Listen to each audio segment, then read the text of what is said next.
History loves noise. It glorifies battles, revolutions, grand gestures, the moments that demand attention, that shake the world. History isn't about what happened. It's about what people say happened. A ledger kept by the victors. The strongest voice wins. The cleanest version of the story survives. The rest is usually forgotten. But some stories don't start with fireworks. They start with whispers. A voice memo here, a petty argument there, a missing uncle, and two sisters sorting through the wreckage of a life they knew nothing about. They were flawed, petty, often ridiculous, but in death, they've become something else. If you ask 10 people about them, you'll hear 10 different stories. These recordings were discovered decades after their deaths, buried in the wreckage of the Citadel. At first, they seem trivial. They're messy, snarky, petty grievances and half-baked thoughts. For decades, debates have raged over whether Ted knew what he was doing when he pulled his nieces into his world. What you're about to hear isn't just a collection of voice memos, but the first domino. Because what started here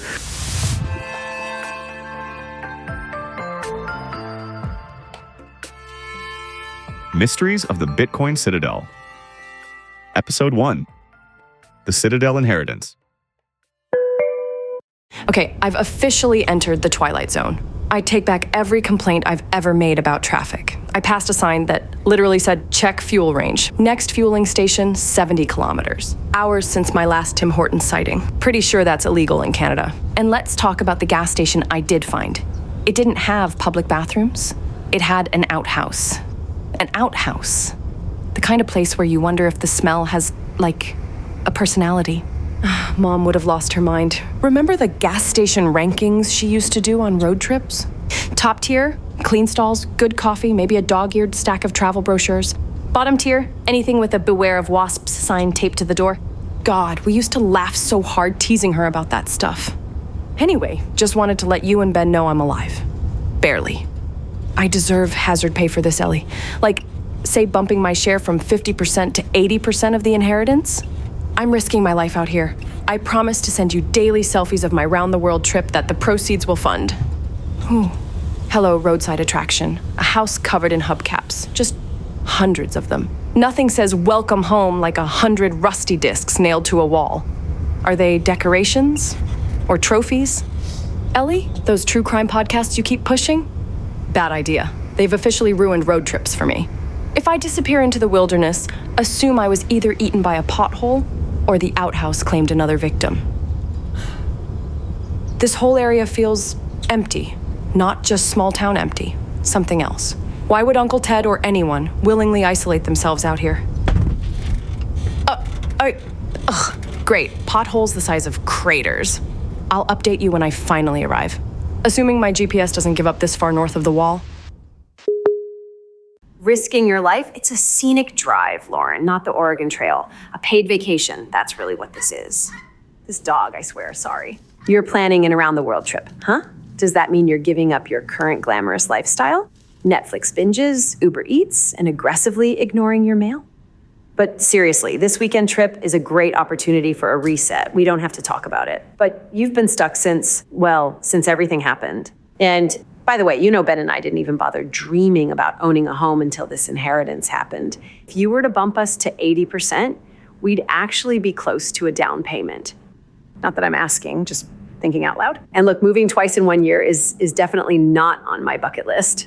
But if it meant finally having a place of our own, I'd make an exception. Oh, and by the way, hubcap houses, totally Pinterest chic. Bet you like $1 billion Bitcoins, it's secretly a high-end boutique Airbnb. People pay top dollar for forest bathing. It's therapeutic. You should try it. It might help with that whole uptight city girl thing. Oh, scenic. Right. Nothing like endless kilometers of soul-crushing Northern Ontario nothingness to really light one's world on fire.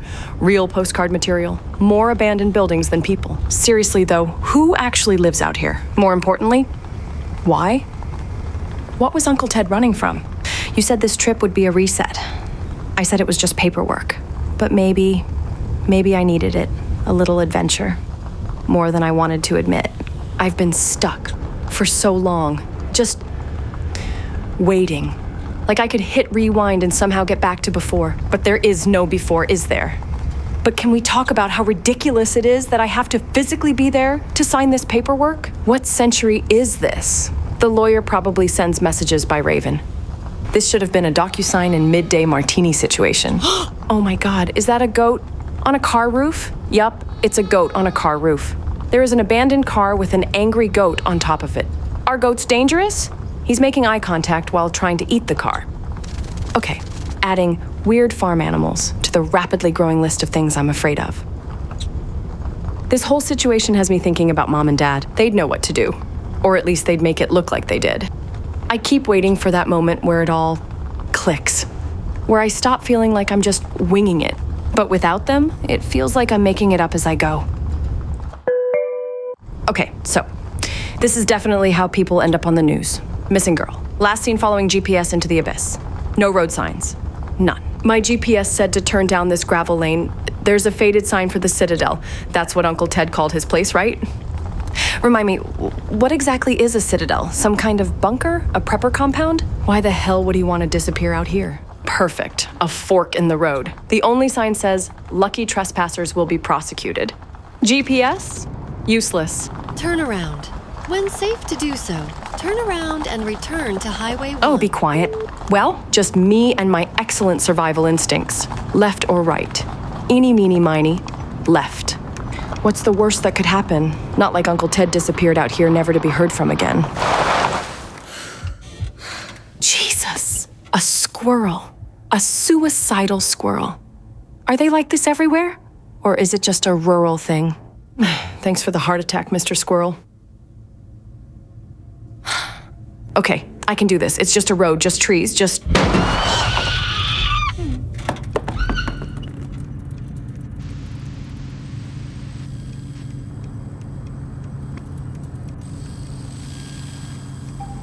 Hey, you okay in there?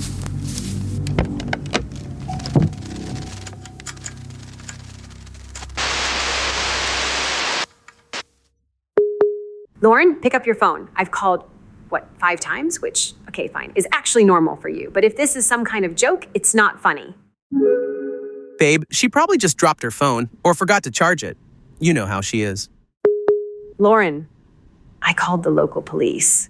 There was an automated message saying it's staffed Tuesday, Thursday, and Saturdays. No voicemail. So, if this is one of your pranks, you need to come clean immediately.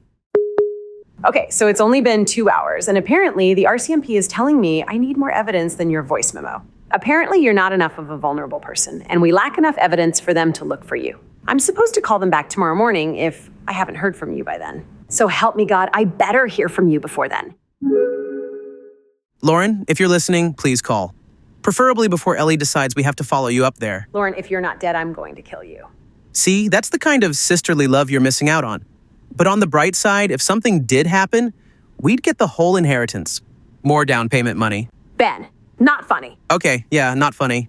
Lauren, seriously, we're worried. Just call, okay? Call me back, Lauren. Please. Hey, it's me. Before you go full Liam Neeson, I'm fine. Totally fine. You can stop plotting search and rescue missions, or at least move me back to the not dead yet column. The car, on the other hand, big ass dent, but apparently still drivable. Funny story. I hit a deer. Actually, it hit me. Did you know they did that? Why would they do that? I'm not sure how that works. But Bambi unalived himself using my car. Pretty sure that's not a great omen. Just saying, 80% of the inheritance is looking underpriced at this point. Anyway, I guess I kind of fainted. Or passed out. But here's the kicker. Our realtor shows up out of nowhere. No idea how he found me. Just appeared. Right time, right place, I guess. Once I woke up, he showed me around the property a bit and even got the fireplace going before he left. 5 stars for customer service. I'm pretty sure I've never been this embarrassed in my life.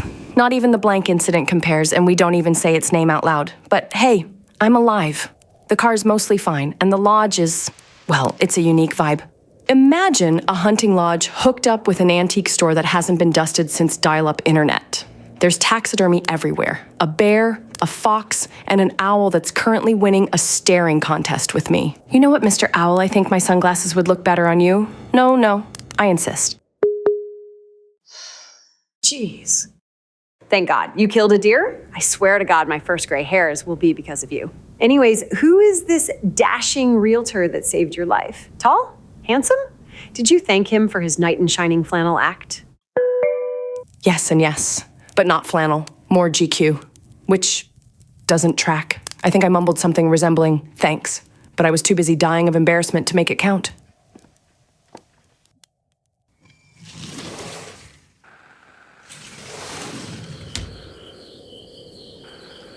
I'll send you pictures in the morning.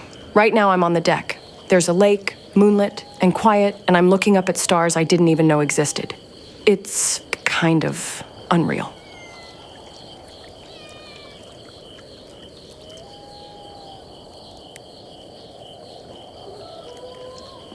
Okay, I've had enough nature for one night.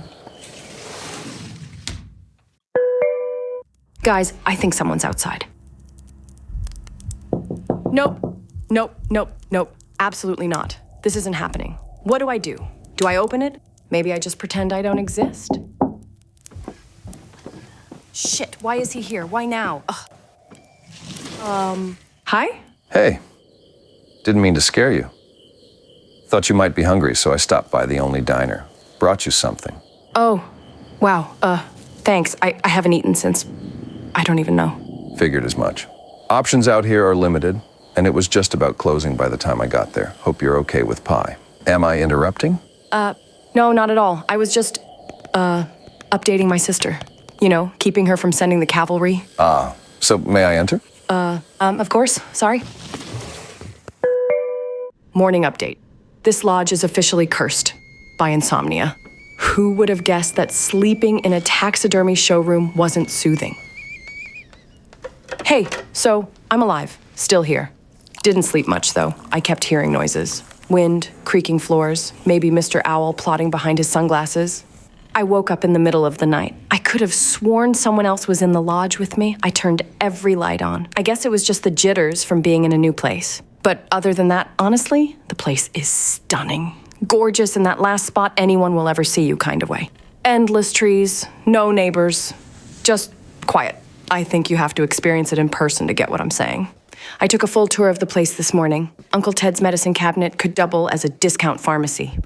Okay, here's the chandelier made of antlers. The moose head over the fireplace. He even has a library. I'll send you some photos of it in a second. Massive desk, ornate wall-to-wall bookshelves. It'd be beautiful if it wasn't completely covered in barely legible handwritten notes. Kind of funny how none of these features were in the realtor's listing photos. But the pièce de résistance. The creepy photo wall. Ted really had a thing for documenting his life. There's one with us and Dad. We're real little. I think it's my 4th birthday. Tulle dress, princess themed. No, it must be Ted. God, he looks just like Dad. Okay, that's officially too weird for this early. Moving on. Wait, is that... No way. This can't be real. What the hell, Ted? Why is there a recent picture of me and Ellie on your wall? Ellie, where and when is this photo from? Lauren, you still haven't updated me on your dinner date. Were creepy accommodations the only reason you didn't get any sleep? Spill it. There's nothing to spill. He came in, we ate, and then played 21 questions, except every question was about Uncle Ted. Clearly, Ted wasn't just a mystery to us. But your romantasy obsession is distracting you from the real story. Did you even notice the photo wall? Uncle Ted had pictures of us. Recent ones. They're not from my social media. Are they from yours? How many times do I have to tell you, Ellie? Update your privacy settings. You're too young to be a tech boomer. No, I've never seen that photo before. Seriously. Wait, hold up.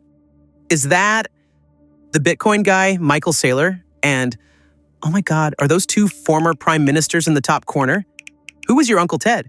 James Bond's accountant? So, our missing uncle, who built a doomsday fortress in the woods, was rubbing elbows with world leaders and Bitcoin billionaires before he disappeared? What the hell, Ted? Okay, fresh air. Coffee on the deck. Maybe that'll help me pretend this is normal. There's a dead animal right in front of the door. I almost stepped on it. A squirrel. Looks just like the one I saw yesterday. Hello? Is someone out there?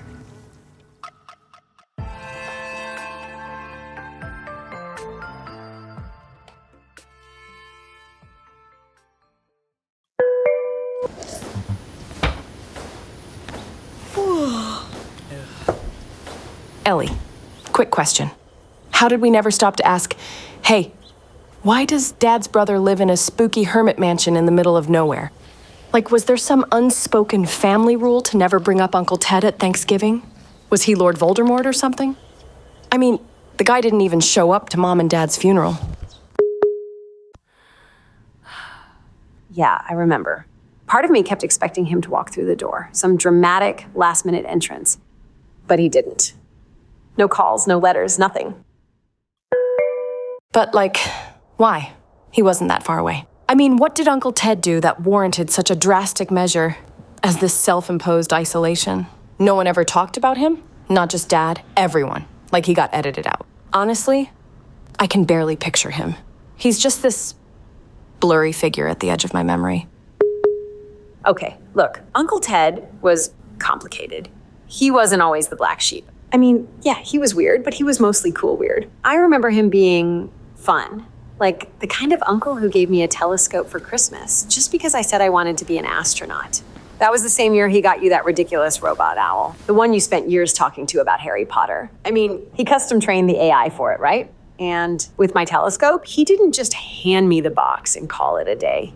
He stayed up with me, adjusting the focus, explaining constellations like he actually believed I'd end up on the moon someday.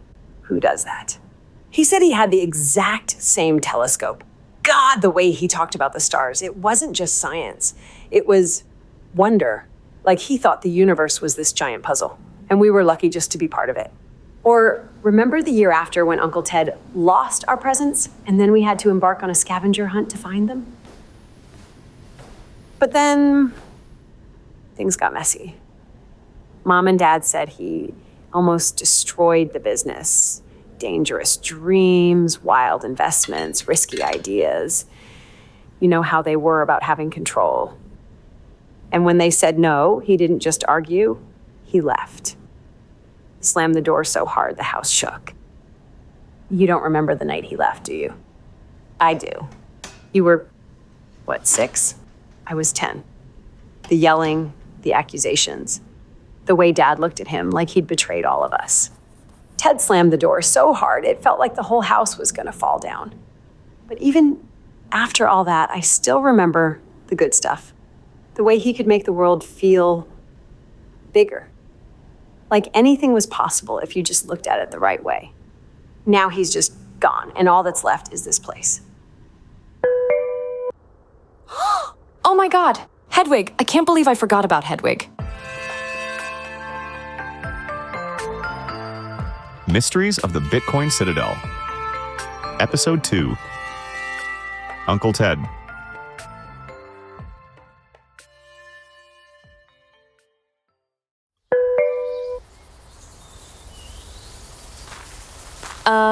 Yeah. Guys, I think we have a situation. I went for a walk. Normal, innocent walk. Except now there's a guy, big guy, carrying an axe, unkept beard. Like lumberjack meets mountain man big, and he's coming straight for me. No vehicle. Definitely not a lawyer. Leaving this on speaker. If I vanish into the woods, please, avenge me. Ellie, start a true crime podcast. Call it Where's Lauren? I'll haunt you if you don't. I saw him just a second ago, but he just disappeared behind a tree. Hey, you there. Stay right there. Who the hell are you? Stay back. I have bear spray. You shouldn't be here. Excuse me? Right. Another treasure hunter, huh? You people don't know when to quit, do you? Treasure what? I have no idea what you're talking about. Don't play dumb. Bitcoin freaks, poachers, whatever you call yourselves, crawling all over this place like vultures tearing it apart for scraps. Okay, first of all, not a poacher. Second, I own this place. It was my uncle's. You might have heard of him. Ted? Ted's niece, huh? Well, I'll be damned. Huh. I guess I can see it now. You got that same look, stubborn, a little too smart for your own good. You must be Lauren, right? Ted cared deeply for you and Ellie. Name's Hank. Lived just up the hill from Ted for years. Good guy. Kind of complicated, but I bet you figured that out already. Okay, Hank. If you're such a good neighbor, what are you doing stomping around my property and yelling like a lunatic? Stomping? Kid, I was checking the place. Lately, there have been all kinds of folks sneaking and sniffing around. Heard some rumor about your uncle's buried fortune. Thought I'd make sure nobody was tearing the place apart. Last night, Bo and I found a dead deer on our laneway. Out of season, but thankfully we got to it in time to salvage the hide and meat. Just, don't mention it to the MNRF. We've got a bit of history, me and those fellas. Right. Because Ted, the guy who couldn't even keep up with his property taxes, was secretly hoarding a fortune out here, though the property was mortgage-free. Wait, who's Bo?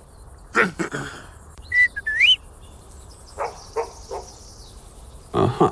Sounds like Mr. Bojangles is on the trail of something. I'll introduce you to him another time.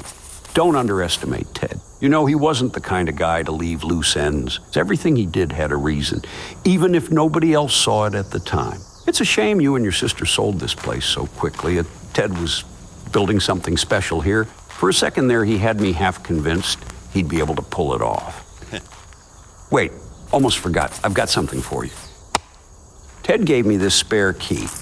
No idea what it's for. Doesn't look like any door key I've seen, but here you go. It came with that keychain, too. Anyway, I live up the hill, right there. Trail's easy to spot. If you want to talk about Ted, I've got stories. He was complicated, more than most people realized. You're a smart girl. To have bear spray on you around here can never be too safe. Never know what's lurking in these woods. Right. Cool. Come on, Bo. Add cryptic neighbor Hank to the growing list of weird things about this place. Thanks, Ted. I was bluffing about the bear spray. Do you guys think I need bear spray? Like for bears? Update time. The key Hank gave me doesn't appear to work on any door in the house. Oh, and our lovely lawyer has decided last minute to move the meeting to his office. Why? No idea. This place barely qualifies as a village. Half the buildings look abandoned. The other half should be. I just drove by the only diner, which is also a gas station, and also, apparently, the only grocery store. One of its windows is covered with plywood with open spray painted on it, which feels optimistic at best, legally questionable at worst. Okay, I'm pulling into our lawyer's home office setup right now. Nice setup. Brand new electric car in the driveway. Shiny solar panels on the roof. Saving the planet. One luxury purchase at a time. Shame he couldn't save me a 10-hour drive for a wet signature. Something's off. Why change the meeting spot? Why insist I sign in person? Spidey senses officially tingling. Welcome. Please proceed to meeting room number 1. AI receptionist? Fancy tech for a guy who made me drive a day for a signature? Block clock? What is that?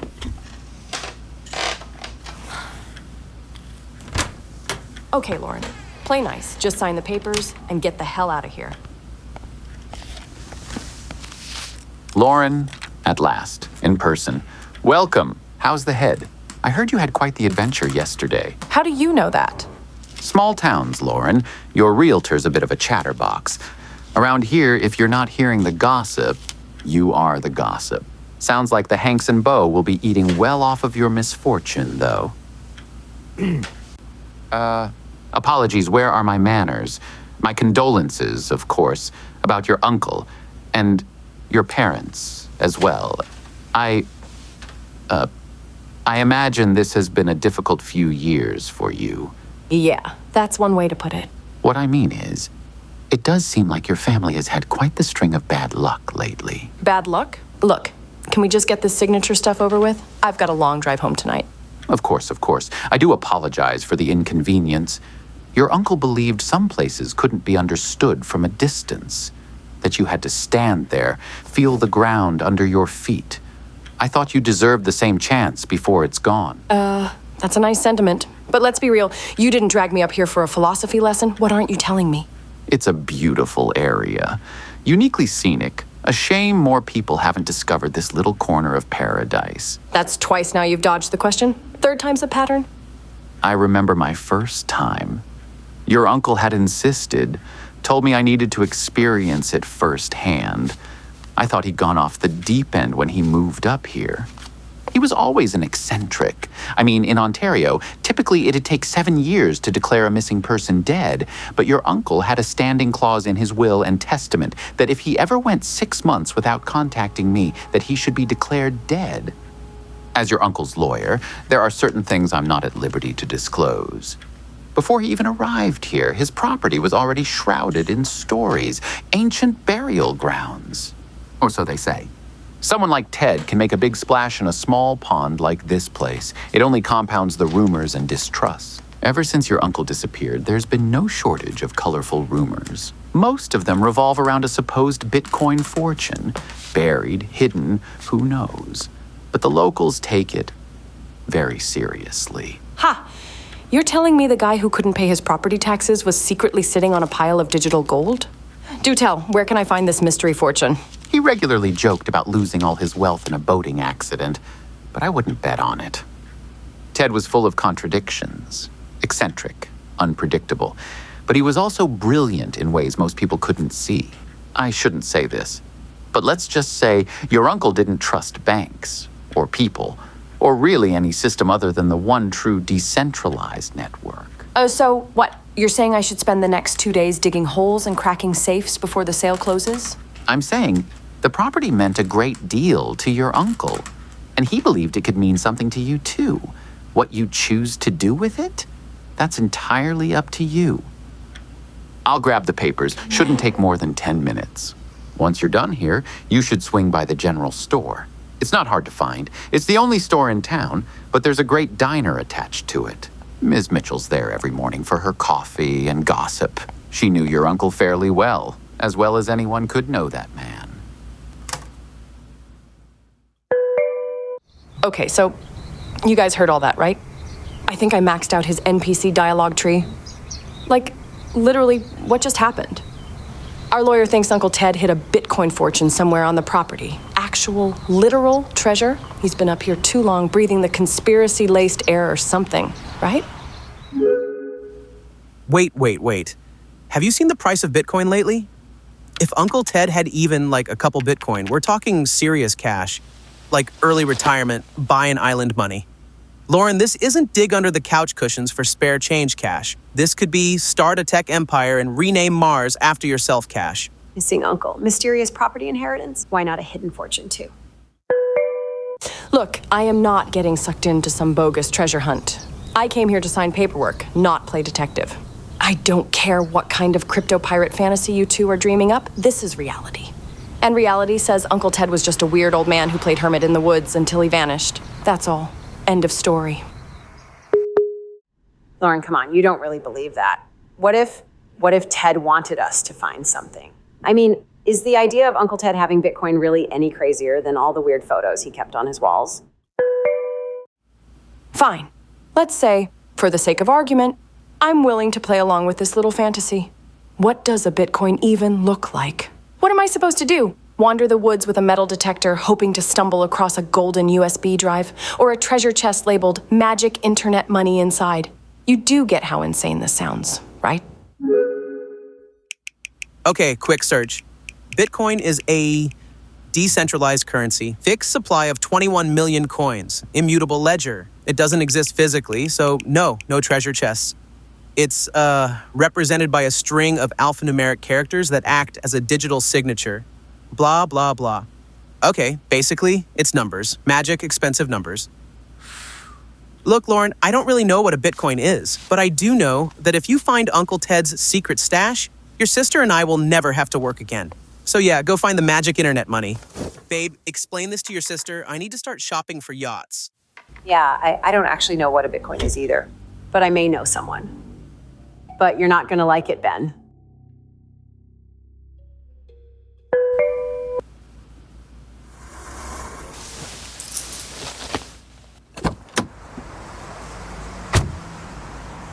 Well, you guys sort out what a Bitcoin is or how to find it yet? For now, I'm just going to put the mildly creepy lawyer meeting behind me. He's clearly hiding something, but we can deal with that later. Right now, food, and maybe a Ms. Mitchell sighting.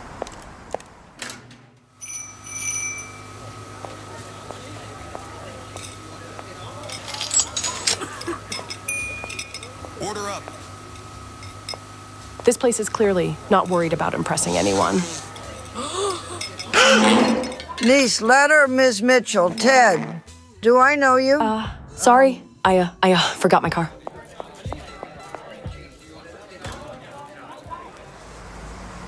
I wasn't really that hungry anyways.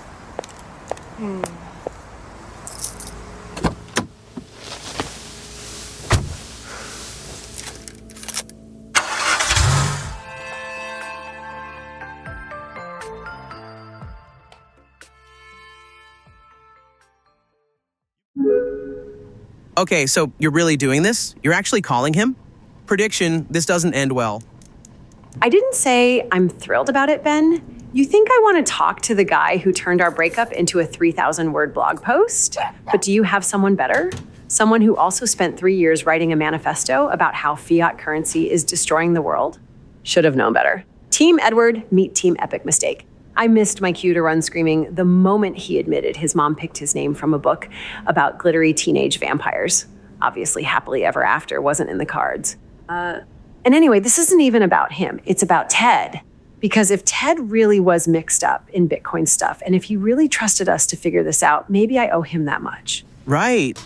But you understand why I'm not totally stoked. You're reaching out to your ex-boyfriend who's a crypto bajillionaire or whatever. The one that obsessively messaged you for over a year after your breakup. What was his favorite go-to again? Oh yeah, have fun staying poor. Isn't he too busy auditioning to be a Bond villain in Central America or whatever? Look, I'm not excited to bring him into this either. Last thing I told him was, it's me or Bitcoin. Pick one. Cool. Cool. So what's next? Invite him to Thanksgiving? Excited or not, I don't care. Unless one of you is secretly hiding a crypto PhD, we're out of options. And in case you forgot, this sale closes in 48 hours. Ben, you still want to go yacht shopping, right? I have always known I was destined to be marina royalty. It's just this guy is... Obsessed. He's obsessed about Bitcoin. Exactly. He doesn't have conversations. He delivers monologues and sermons. You'll ask him what Bitcoin is, and 3 hours later, you'll know the history of trade routes in ancient Mesopotamia. And why gold and diamonds are just stupid shiny rocks with world-class PR teams, and how you'd have to be a moron to want an engagement ring instead of Bitcoin. What I don't want is to keep wandering this creepy murder mystery village like I'm auditioning for Scooby-Doo. Fine, I'll message him, but I'm warning you, he's the kind of guy who thinks paranoid is a compliment.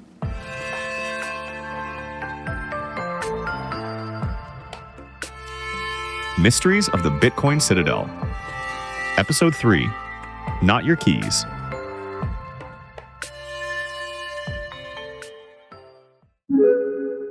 Guys, you need to see this. Ellie went out for groceries, so I started digging online. You know, just to see if Uncle Ted left any digital breadcrumbs. Dumb luck I even found this. It's old. Posted over a decade ago on some fringe hosting site. It has barely any views, no comments, no likes, nothing. It's like it was uploaded for an audience that never arrived. I'm forwarding a copy now.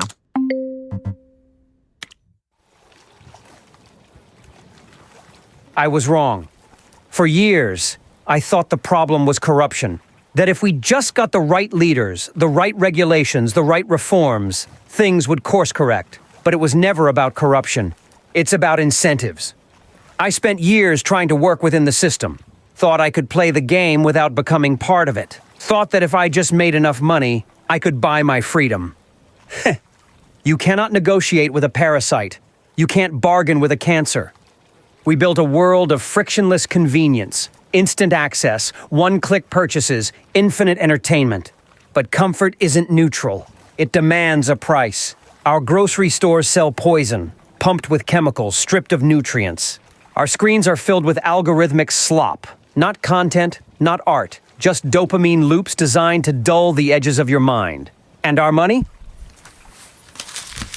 This is a slow-motion theft. A tax so well hidden that you thank them while they rob you.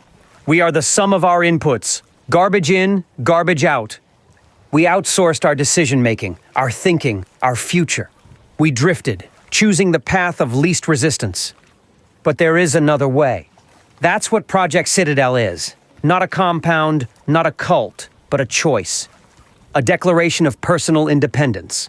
Make no mistake, it's not a utopia, but a perpetual work in progress. I've accepted the trade-offs, paid the price. I know what this means. No one is coming to save me. No one is coming to save you. The modern world breeds weakness, high time preference, low trust, dopamine-driven self-sabotage. It sells you convenience as virtue and repackages chains as freedom. You are not a person to them. You are a data set, a metric, a consumer. If you don't believe it or don't get it, sorry, I don't have time to explain it to you. I failed my own family. But for the ones who get it, this is your call to adventure. You know where to find me.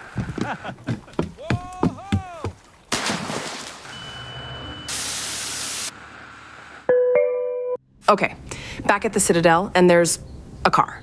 A random, uninvited car just sitting here, parked like it owns the place. All right, new rule, never assume the middle of nowhere means you're alone. Probably just some hiker, right? Or maybe the realtor came back? Wait, something's off. No license plate, no driver, no movement. Just a creepy, empty car outside my creepy, empty lodge. Perfect. This is the part in a horror movie where the audience is screaming, "Don't get out of the car!" And here I am. Cue the headlines. Woman goes missing after investigating creepy mystery car. Family claims she was always this dumb. But what if the mystery car has all the answers? Okay, just a quick peek inside the car. Real quick, 5-second rule. Totally safe. All right, what do we have here? Photos of the lodge. Looks like the realtor listing, but these are different. Zoomed in. There's more in the back seat. A satellite image, the lodge, and... What is that? Nope, no way. Whoa, what the... Is that a squirrel? Why are you yelling at me? And a cat? Oh my God, what is happening?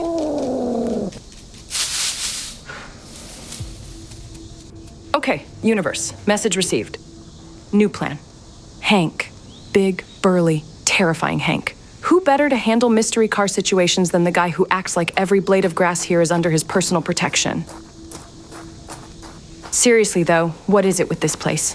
The realtor, the lawyer, Hank, now this? For an isolated place, it's got more foot traffic than a zombie apocalypse safe zone. Hank better be home, Hank better be home. Please, for the love of everything, Hank better be home. Good luck with the mystery car and Hank. Meanwhile, he got back to me. I'm forwarding his voice memo now. Ellie, wow, never thought I'd hear from you again. And about Bitcoin, no less. I guess a treasure hunt is what it takes to pique your interest. But hey, like I always say, everyone gets Bitcoin at the price they deserve, right? All right, let's cut the small talk. You're here for answers, so let's start at the beginning. A seed phrase, it's everything. The master key, the ultimate password, the one thing standing between you and your uncle's Bitcoin if it exists. It's a set of 12 or 24 random words, chosen by an algorithm. Words like zebra, ocean, avocado. Simple, right? But when combined in the exact sequence, they unlock your entire wallet. And no, the Bitcoin isn't sitting in a safe or buried in between couch cushions. It's out there, on the blockchain. Think of it as the world's largest, most secure ledger, completely decentralized. The seed phrase? That's your proof of ownership. Lose it, and the Bitcoin doesn't vanish. It just sits there forever, untouchable. Think about that for a second. There's no forgot password button, no tech support hotline, no unfriendly banker who can reset things for you. The blockchain doesn't care about your excuses. You're the bank, you're the IT guy, you're the janitor. Mess it up and no one's coming to bail you out. Now, why words instead of a long, complicated password? Because humans are terrible at remembering random strings of characters like Q3X9ZPL. But words we can handle. Elephant, sunshine, marshmallow, They're easier to remember and harder to screw up. But don't let the simplicity fool you. Those words are tied to one of the most sophisticated cryptographic systems on the planet. Without them, no Bitcoin, no exceptions. People usually store their Bitcoin in one of three ways. First, there's the hot wallet. That's software connected to the internet. Convenient? Sure. But also the digital equivalent of leaving your wallet on a bar counter and hoping no one takes it. Hackers love hot wallets. Next, the cold wallet, a hardware device offline like a souped-up USB stick. Much safer, but still. Stuff happens. Drop it, lose it, accidentally run it through the wash. You better hope you know your seed phrase. Then there's multisig, Fort Knox for Bitcoin. It's a setup where you need multiple keys to access your funds. Lose one and the others still keep it secure. Most people don't bother, it's complicated, but your uncle? He wasn't most people. The guy had a Citadel, Ellie, total Chad. What a boss move. Now, let's make some assumptions. Ted had Bitcoin. 2, he wanted you, or someone, to find it. So if he only had a brain wallet where the only backup of his keys he'd memorized, you're screwed. Obviously, he didn't tell you where his hardware wallet or password was, or you wouldn't have reached out. A guy like him would never store them together anyways. If he'd set up a multisig and wanted you to have access to it, I'd have expected his lawyer or custody service to have reached out to his heirs by now. So assumption number 3, he stored his keys somewhere on his Citadel property. Ted wouldn't just jot his seed phrase on a piece of paper. Paper burns, it gets wet. It's fragile. Smart Bitcoiners use metal backups, engraved, stamped, something fireproof and waterproof. But even that's too easy for someone like Ted. Think ceramics, slate, stone. Something that doesn't show up on a metal detector, and he wouldn't put it all in one place. Maybe part of the seed phrase is in the lodge, part in a safe deposit box, part buried on the property. Or he could have gone full paranoid schizo mode and used Shamir's secret sharing, basically dividing the seed into multiple pieces where you need a specific number to recover the whole thing. Complicated, sure, genius, absolutely. God damn, I love Bitcoiners. Listen, Ellie, don't trust the obvious. If it looks easy, it's probably a decoy. Fake safes, nonsense notes, empty boxes, Bitcoiners live for misdirection. And if you find his seed phrase, trust no one, not me, not Ben, not even your phone. No photos, no saving it online, no saying it out loud near a microphone. Got it? Oh, and send my regards to Ben. If you two ever end up in El Salvador, let me know. We'll take proof of sale out for a run. You haven't really lived till you felt a good sea breeze on your face. Plus, you gotta see and experience the circular economy here at Bitcoin Beach. Coming! Hank's house, because nothing says trustworthy neighbor like a building that looks like it's holding itself together out of sheer spite. What is that? A loose shutter? A broken wind chime? Or, Uncle Ted's ghost reminding me to turn around while I still can? All right, deep breaths. Worst case scenario, chainsaw-wielding recluse. Best case, just a socially awkward survivalist with a flair for terrifying yard art. Oh, wow. You're her, the deer lady, right?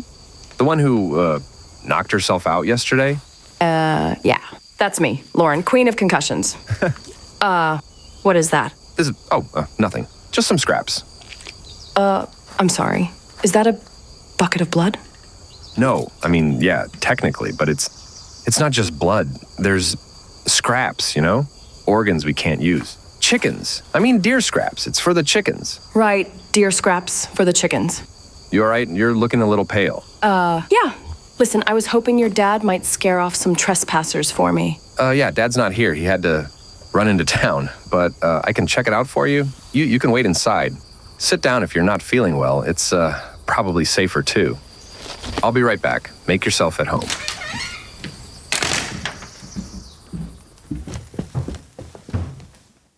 Right, so Hank's interior design aesthetic is organized chaos meets post-apocalyptic yard sale. Stacks of yellowed newspapers piled against bookshelves stuffed with everything from dusty encyclopedias to dog-eared westerns. The walls, a chaotic collage of mismatched frames, old photos, postcards, and a faded beer coaster. It's a lot. Overwhelming, but weirdly personal. What is that? Is that an alarm? Jeez.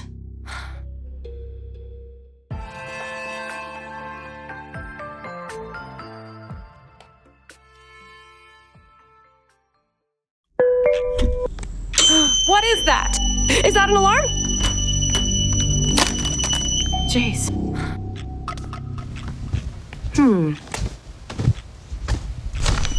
What was... Again? This thing won't shut up! This old oven timer sounds like a nuclear alarm. Jeez.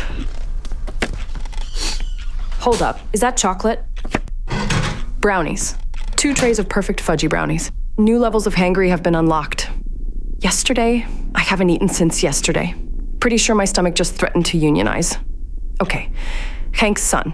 Leaving these unattended is basically an invitation, right? Like, what's the worst that could happen? It's not like they're poisoned or vegan or keto or worse, carob. No, I don't think these people would even know what gluten is. No, these are the real deal. Unadulterated chocolate fudgy brownies. I think I'm getting secondhand calories just smelling them. Oh my God. These aren't just brownies, these are divine. Like, who needs religion good?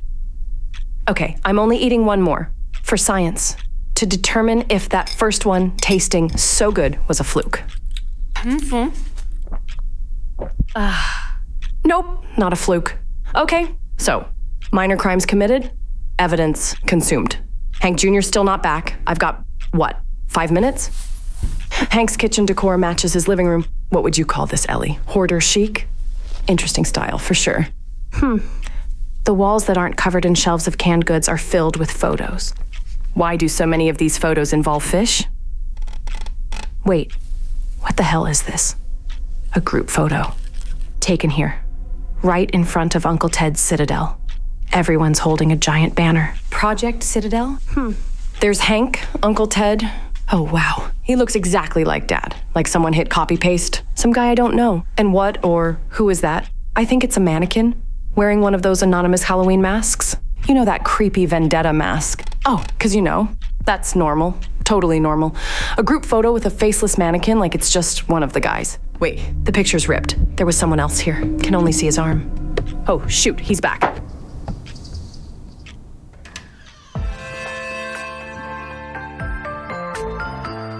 Mysteries of the Bitcoin Citadel. Episode 4. Brownie Points.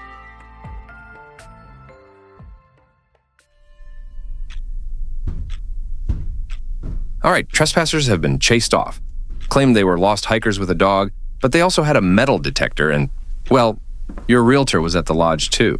Said he was just checking in on you. Funny timing, though. Does he always do surprise visits? I mean, realtors aren't exactly famous for showing up in the middle of nowhere, unannounced. But him? Seems like he's at the property every other day since the for sale sign went up. Hang on. Back to the trespassers. They had a metal detector and you just brushed it off? No big deal? Well, I mean, Ted's place was built on an old gold mining claim. The only major employer around is the gold mine an hour south of here. Sometimes oddballs come to the area looking to strike it big. And do they usually drive cars without license plates? I didn't check that. But they sounded like Americans to me. You know, a lot of states don't require front license plates, right? Did you check to see if the back of the car had a license? No, that's, there were photos of the property. Satellite images, like someone's been planning something, watching, mapping it out. There was a crazy squirrel, too. Crazy squirrel? Yeah, nature can be weird, I guess. Look, I don't know what to tell you. They said they were lost. I told them to leave. They left. That's all. Anyways, if you don't trust me, you should check your uncle's security camera and see what the hikers and your realtor were up to. He's the one I'd worry about. Shit! I totally forgot about my brownies. Thanks for saving them. Oh, no. Please tell me you didn't... Didn't what? Save your brownies? You're welcome. They're incredible, by the way. If you're hiding a secret bakery, I'll place a bulk order. You ate them? Only a couple. Relax. They're incredible. Seriously, you could sell these. Oh, no. They're not just brownies. They're magic brownies. Really? Well, don't panic. I've had edibles before. I may not be chronic, but I'm a regular partaker. Not weed. Magic mushroom brownies. You're kidding. Not at all. And not just any type of magic mushrooms. These are an experimental strain I've been refining. They're designed to amplify sensory input and neural activity. What? Someone put you up to this, right? Is this a prank? Did Ellie hire you? This is her idea of payback, isn't it? No. Look, I'm a mycological breeder refining new fungal strains. This isn't some closet hobby for me. My day-to-day involves meticulous agar work, monokaryotic isolations, and spore selection to craft cultivars with exceptional vigor, disease resistance, and unique traits. Through crossbreeding different lines, I unlock novel phenotypes, whether that's enhanced yields, striking coloration, or greater resilience. Once I spot a promising lineage, it goes through multiple generations of testing, evaluating potency, fruit shape, colonization speed, and consistency across substrates. My lab is essentially a genetic workshop, where I continually refine and stabilize each cross. From gourmet varieties to exotic cubensis, every outcome reflects countless hours of research, experimentation, and a touch of fungal magic. Cool. So, Mr. Mushroom Wizard, what now? I'm about to take an accidental field trip to Wonderland? It's more like a rocket ride through the multiverse. Look, you can't leave. You should have someone with you. I'll trip sit you, okay? Water, calm vibes, no sharp objects. You're gonna be fine. Oh, sure, totally fine. Nothing says fine, like realizing my brain's about to audition for Cirque du Soleil. Whoa. I don't know. I think I might be feeling it. I don't know. Wait, no, that's...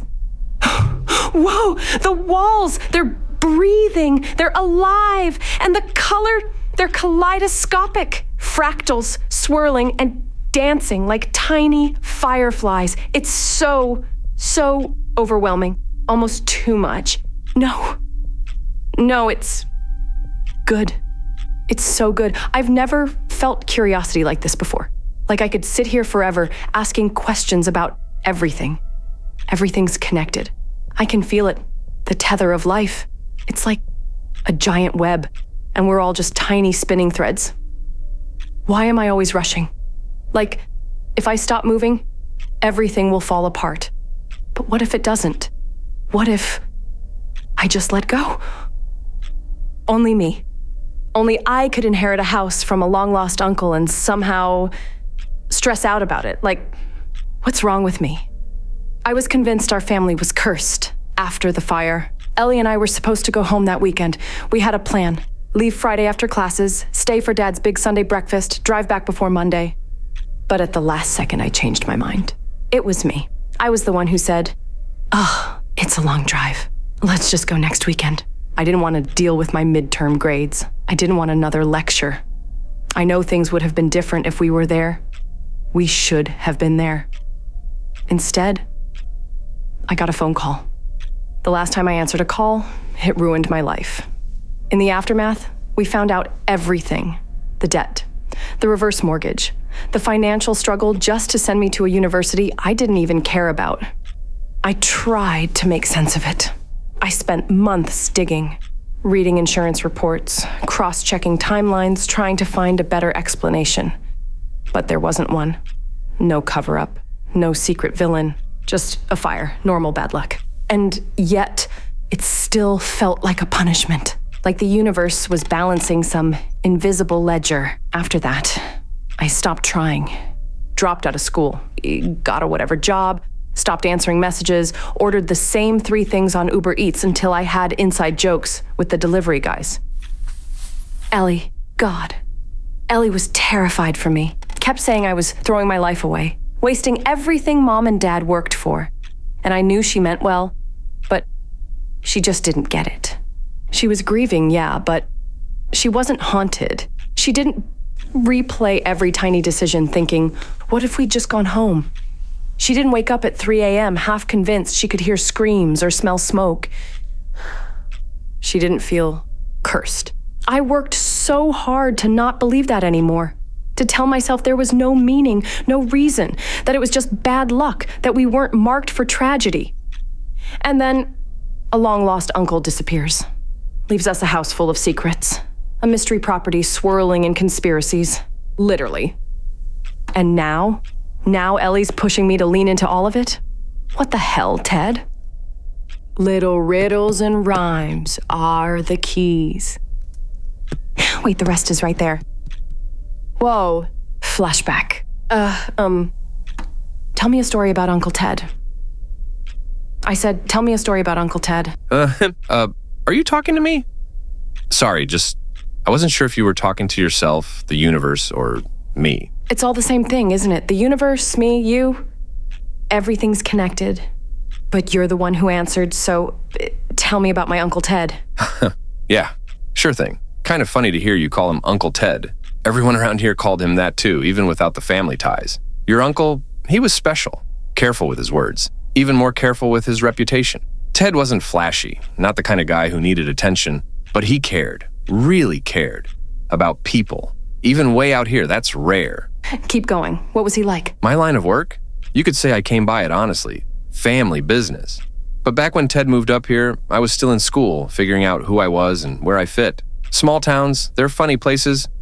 Tight-knit, sure, but if you're an outsider, folks will find a dozen reasons to distrust you before you've even opened your mouth. And Ted, he didn't exactly roll in with a welcome mat. But he didn't let the rumors bother him. What he did care about was that my family had been cut off, shut out of the system. No loans, no savings account, no debit cards. Imagine living like that. Every dollar you've got is cash, and you're always a bad day away from losing everything. It's not something most people can wrap their heads around. You can't explain it. You've got to feel it.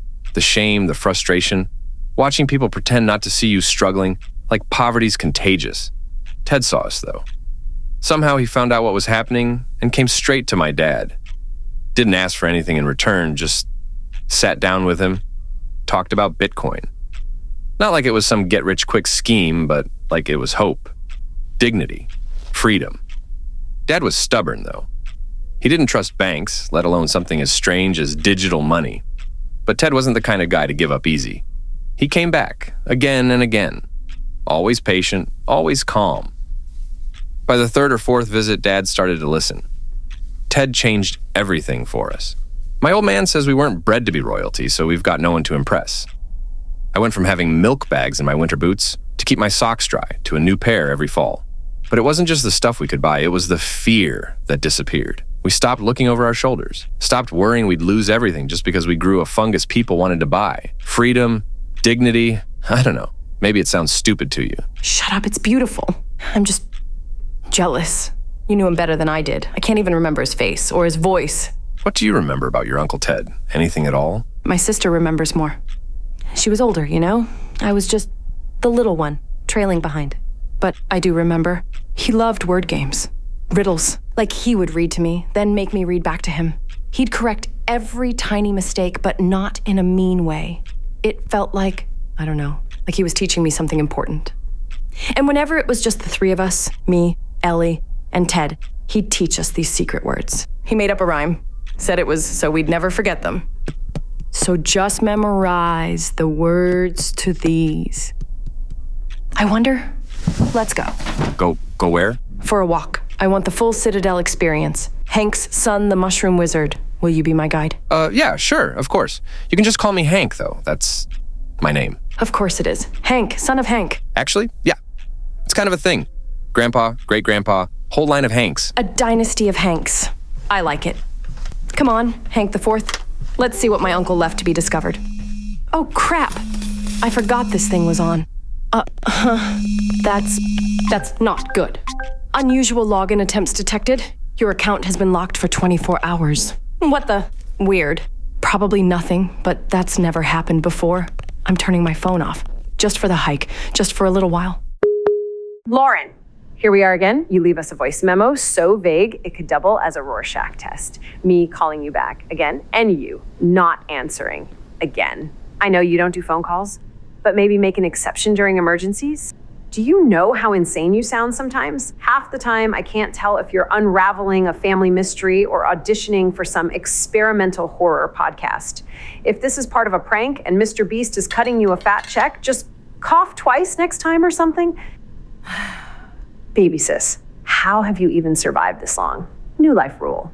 Don't eat anything from strangers' kitchens unless you've personally seen the ingredients. No more surprise psychedelic field trips, okay? Hate to say it, Lauren, but I'm with Ellie on this one. You're basically a walking PSA for why the nanny state exists. Pretty sure if there's a cautionary tale about why people need supervision, your picture's front and center. However, that rhyme you mentioned, though, now that's interesting. Babe, do you remember the rhyme Lauren was talking about? Could that be... No, don't say anything. Not out loud.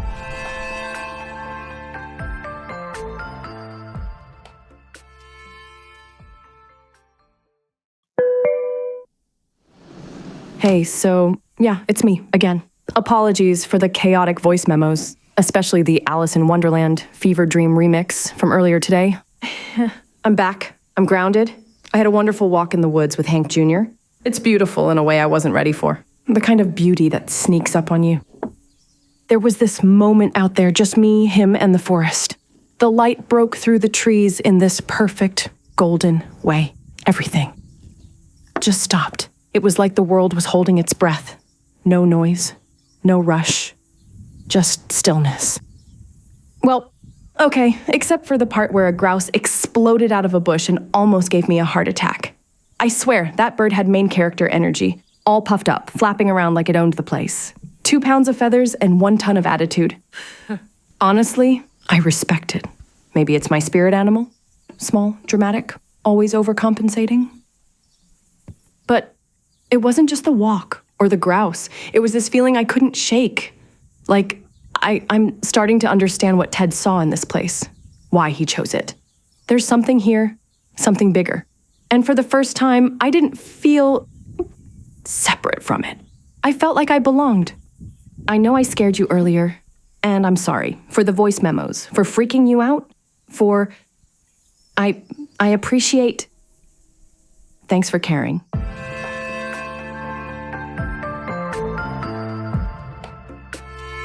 Mysteries of the Bitcoin Citadel. Episode 5. Secrets Within Secrets.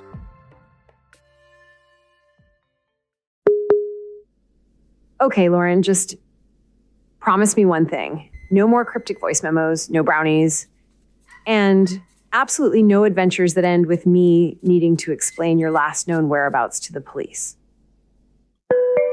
Pinky promise. Great. Love the sibling unity. Really warms my heart. Now, can we circle back to the elephant in the room? Translation. Ben's been spiraling, driving himself crazy since your, what did you call it? Fungally recovered memory?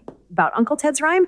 I mean, I remember the first 2 lines, but after that... Don't say it out loud. Someone could be listening. You see what I'm dealing with, Lauren?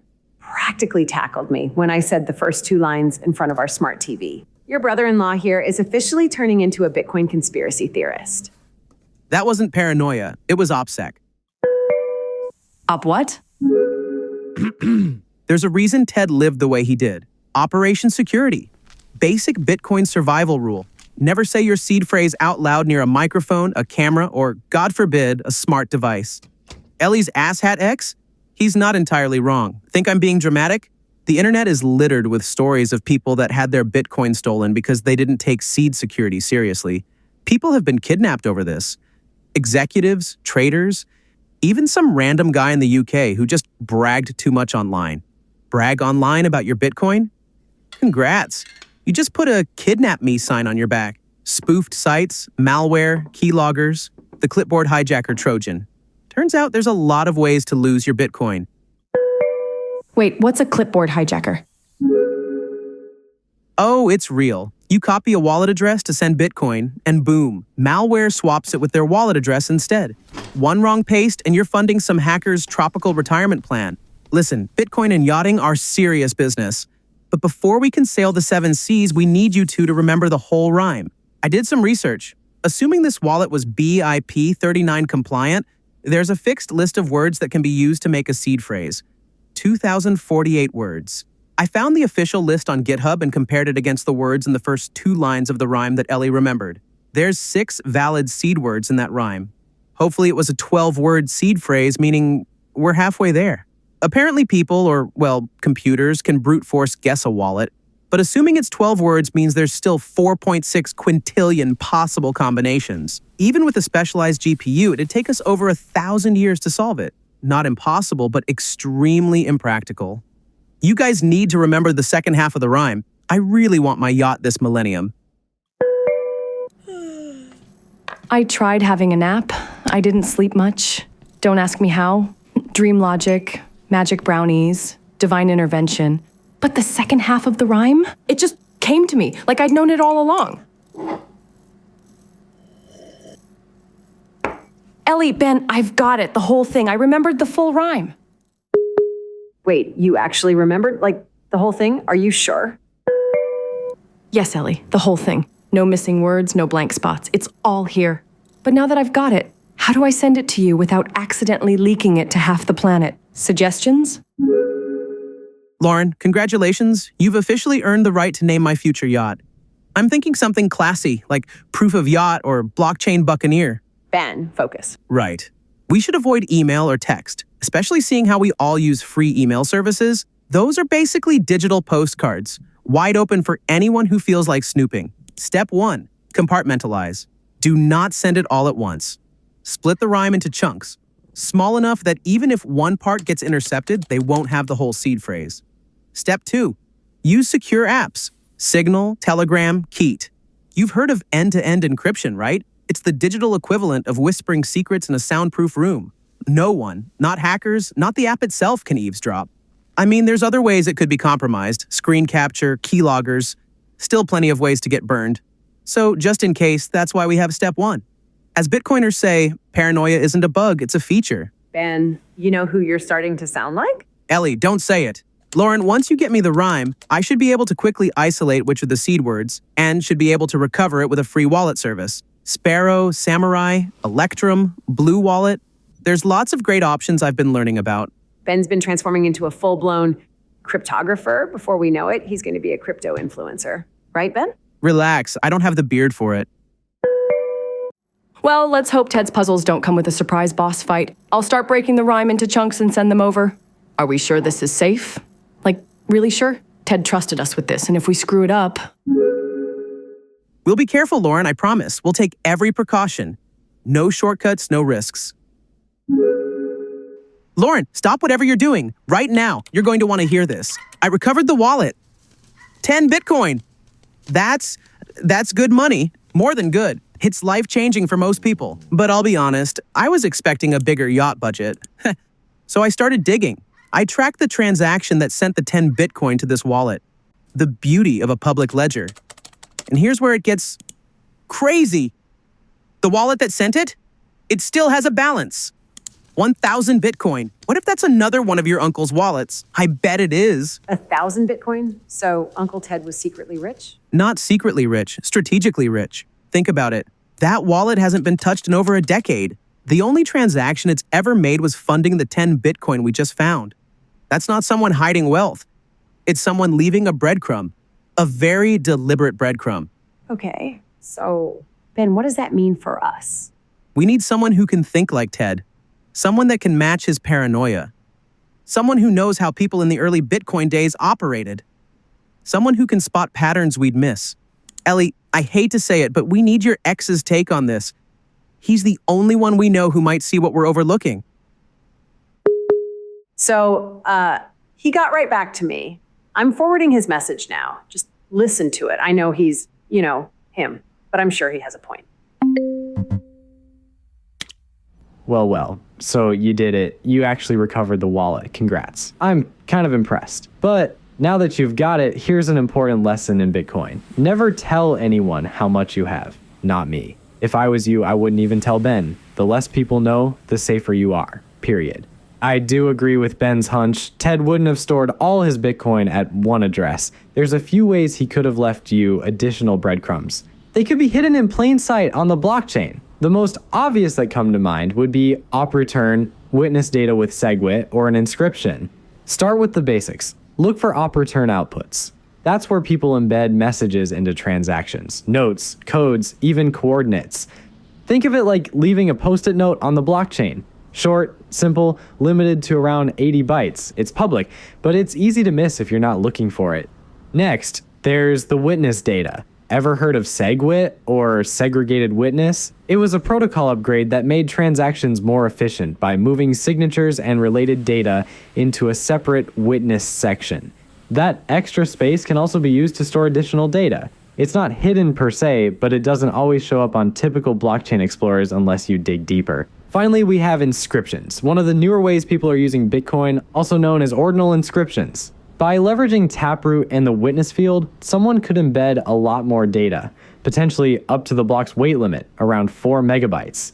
Think of it like engraving a personal message onto a digital coin forever. If Ted wanted to leave something you'd recognize, an image, a puzzle, or even an entire text file, He might have inscribed it and left clues for you to find. Oh, and one last thing. If you actually get access to all that Bitcoin, you can thank me by buying me a MadX original and deliver it in person in El Salvador. Just leave Ben at home. Remember, don't trust, verify. Can you believe this guy? Whatever. Bruno. Checking things now, the transaction that sent the 10 Bitcoin. There's an op return message attached. E plus LSSS 3 of 5 SLIP39. And that's supposed to mean what? SSS. I think that's Shamir's secret sharing. Your ex mentioned it to us earlier. To access the main wallet, we're going to need 3 of the 5 shares. Slip 39 would be the standard used, should be 20 to 33 words each. So we need 3 lists of words to unlock Ted's 1,000 Bitcoin. Holy I think something's outside. Wait, is that... No way. No damn way. You again? Decided I'm finally worthy of your presence? Oh, I get it. I have to invite you in. Classic vampire rules. Well, I'm officially extending an invitation, Your Highness. Right. Now you want to be friends. You are a handsome fella, aren't you? Thanks for saving me from the crazy squirrel earlier. Are you Ted's, Hank's? Or the littlest hobo? Let's see. Hoddle? You're definitely Ted's, aren't you? There's something on the back, too. Let's see. It just says, trust me. What the hell, Ted? What is that supposed to mean? Trust you? The cat? Hodling? What? You want in his office? It's a mess in there, buddy. There you go, Mr. Hoddle. What? Are you in on the conspiracy? You want to tell me where the treasure is, buddy? It's behind this bookcase? Come on, hidden lever, secret door, anything? It looks just like the other built-in bookcases. I guess the seams look a little different here. Welcome to the club.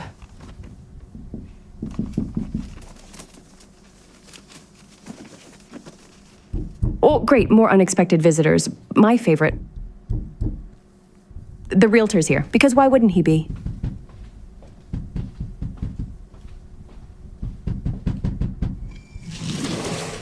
Hi? Ms. Lauren, good afternoon. Final walkthrough time. Shouldn't take long. Walkthrough? Nobody told me about that. Apologies. I wasn't expecting you to be here. Weren't you planning to drive home this evening? The walkthrough requirement was in the offer you accepted and was dated for today at this precise time. As I said, it won't take long.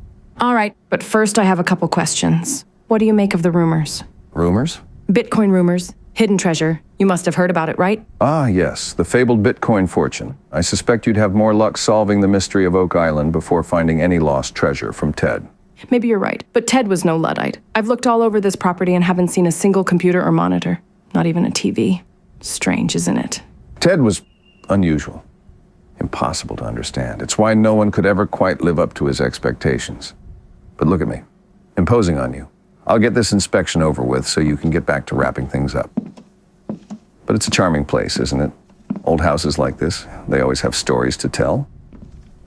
Don't mind me, I just need to take some photos for the buyer's final report. I see you found Ted's feral cat. If I'm not mistaken, there's a photo missing from the wall, and I believe those glasses weren't originally on Mr. Owl. Right, that was a picture of me and my sister. It felt personal, something we didn't even know Uncle Ted had. It's just, these buyers are very particular. You do remember the terms of the sale, don't you? They paid dearly for your compliance. The buyers were very clear, all contents included. Everything stays exactly the same. It's why they were willing to pay over asking and close quickly. You do understand, don't you? Precise people. It's one photo, a personal photo of me and my sister. Surely that's not a deal breaker. I'll see what I can do. I may be able to get the buyers to agree to this one concession, but I'll remind you once more. The sale was as is. You're free to take memories, Ms. Lauren, but leave the possessions where they belong. This must be overwhelming for you, sorting through all this. Wrapping up the estate, preparing to move on. It's a lot to carry, isn't it? Yeah, it's been a process. We're almost at the finish line, and then you and Ellie can safely return to your normal day-to-day. Well, if you need a break, there's a diner on Main Street. Small, cozy, great pie. I was planning to have dinner there around 7. Care to join me? I'll think about it. Well, like I said, I'll be there either way. You're welcome to join. Oh, and Lauren? Yeah? For the sake of this sale and my commission, please don't touch or take anything else. The buyers are very precise people. Right, precise people. You guys got all that, right? That wasn't just me. He was super sus, right? Imagine the buyers backing out of the deal because I took a photo of us. That's insane, right? Uncle Ted, who were you? Why does everything about you feel like a puzzle I can't solve? What's the deal with this photo wall anyway? Was Ted really this sentimental or egotistical? Why display so many, so carefully? There's Ted with the lawyer. They look friendly, too friendly for strictly business. And here, with Hank and his dad, Hank. That one's almost warm, like they were family. And then there's this photo, Ellie and me. Why did you have it? And how did you get it, Uncle Ted? Wait, Ellie, it's from your new apartment. I think New Year's Eve. How does that make sense? Wasn't Ted already missing by then? Hold on. There's something off about the backing. What is that? It's a memory card?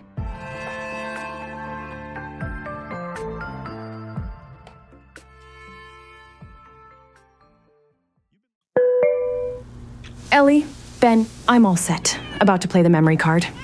Not right now, Huddle. This is important. Okay, Ted, let's see what you left us. Please don't be creepy. Please don't be creepy.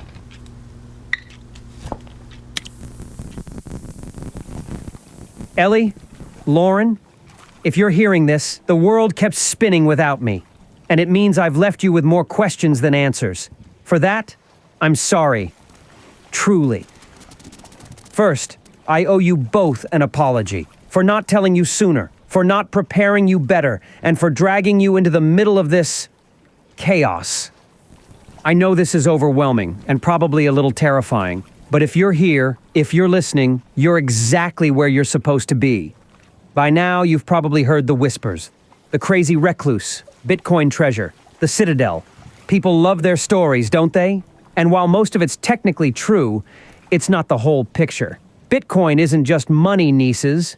It's a revolution in code, a rebellion disguised as math. The first globally fair game humanity's ever created. No rulers, no gatekeepers, just you, your proof of work, and the ledger that never lies. But Bitcoin isn't magic. It doesn't guarantee us a utopia. It's money for friends and enemies.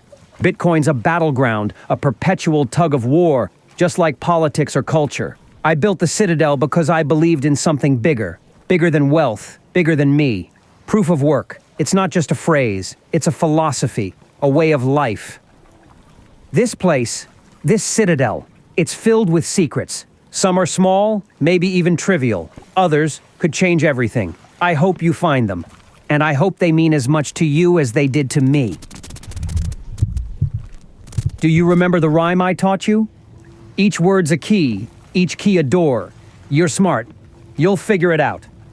Dream big. Delusional confidence is your birthright. Don't let anyone take that from you. And one more thing. Don't trust anyone who hasn't earned it. Not the townsfolk. Not the rumors. Not even me.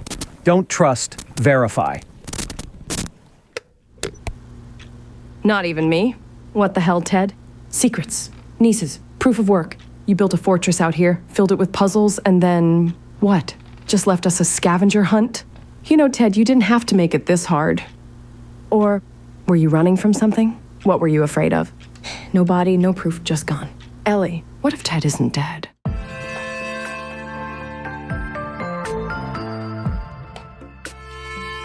Mysteries of the Bitcoin Citadel. Episode 6. Fair Game.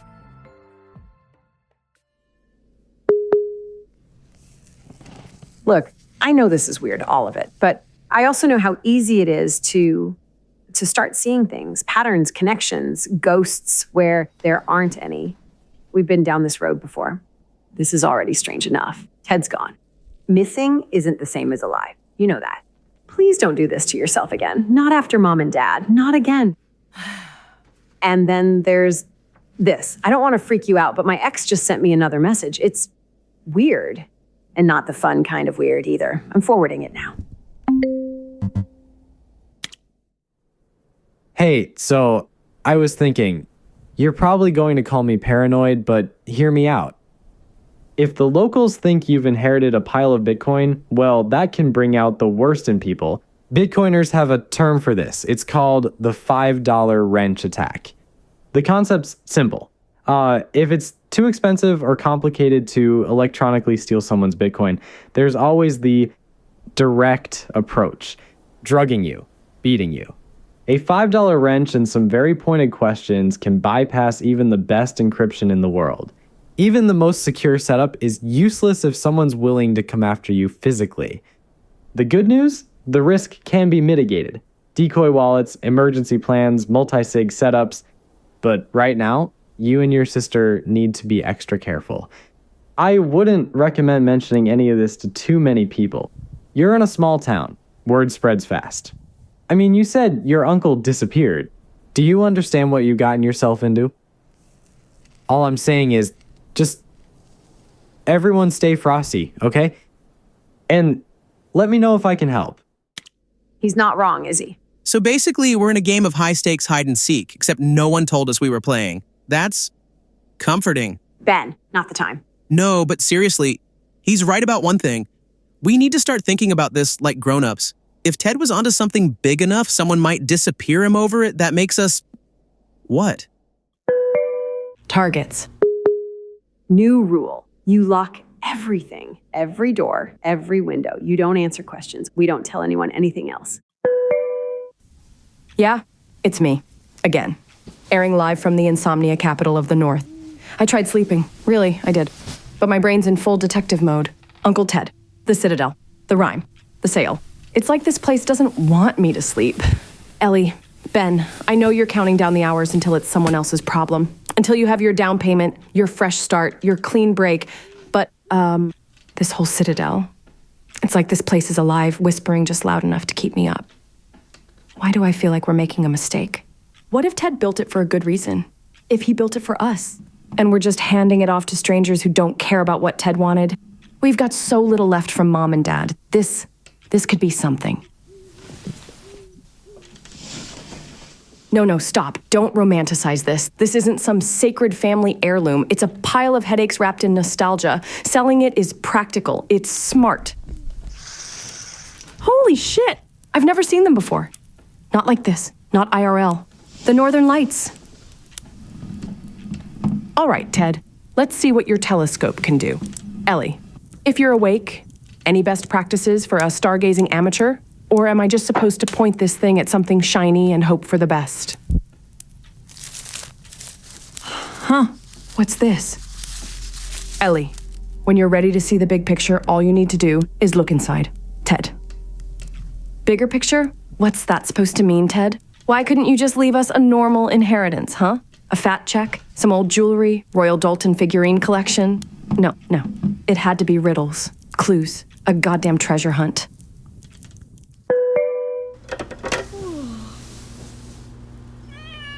Me again. Late night voice memo number 42 from your favorite insomniac.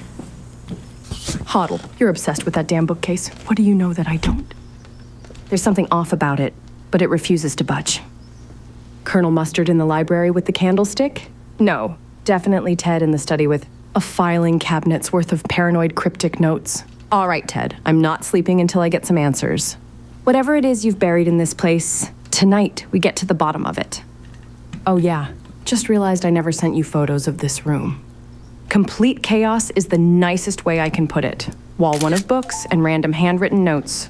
Wall 2 of books and random handwritten notes. And here's his massive desk, the size of a GTA studio apartment.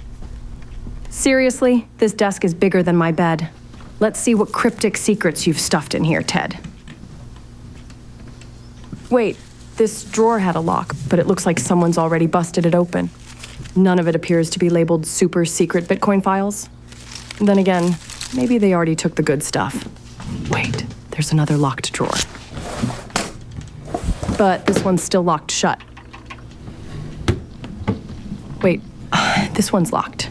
And someone's already tried to break into it? Scratches all over, not exactly subtle. Damn it, Ted. Couldn't you just this once have made it easy for me? Maybe I can find a paperclip and open it that way? People do that in movies, right? Ted, why is there a framed photo of you and Hank Sr. holding a key? Wait, Hank's key!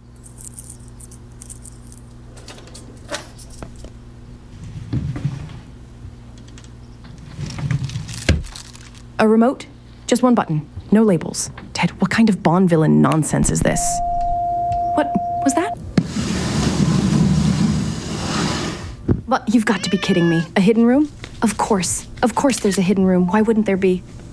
All right, you little cryptic bugger. Lead the way? Cool. Yep, just casually following my cat into a secret underground bunker. Okay, so what is this? A panic room? A surveillance bunker? Some kind of Batcave situation? Okay, BRB.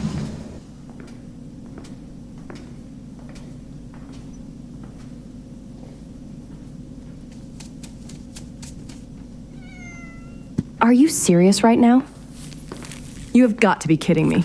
This whole time, you weren't obsessed with some grand mystery, were you? You just wanted your damn stash. Catnip. Huddle is a catnip fiend, apparently. This place is really something. Banks of monitors, electronics everywhere, rows of shelves with canned food. A real prepper's paradise down here? No, no way. The same picture, the one from Hank's house, the one that was torn. Except the missing person isn't gone this time, and it's actually two people. But Ted put clown emojis over their faces. Huh, they're really on there. What's your problem now? You're quite a cat. What's in this cabinet? More meowie wowie? Wet cat food, of course. Here you go. What else is in here? Wait, there's a metal plate. It has engraved words. At the top, it says 3 of 5 SSS.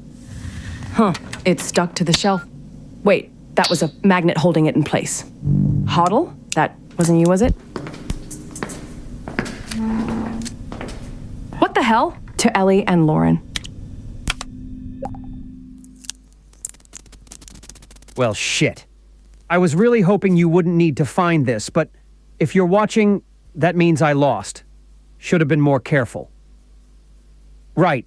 Ellie, Lauren, I'm going to assume it's one of you. If it's not, well, fuck. If you're watching this, I'm gone. And that means things probably didn't go the way I planned. Hopefully you still have a few memories of me, fond ones. Let them guide you. I'll always cherish them. I wanted to do good. The whole point was to leave the world a better place. That's what I thought we were doing. But even that noble intention was too vague, too open to interpretation. I screwed up. I trusted the wrong people. I wasn't paranoid enough. Listen to me. Do not trust Jared or Eddie. Ellie, Lauren, I didn't just leave you money. I left you a fight. Sorry about that. That's bad.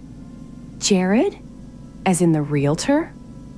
Ted, what the hell did you drag us into? Security alert. Motion detected outside. Too dark to properly see. Not dealing with that tonight, too. We're sleeping here tonight, Huddle.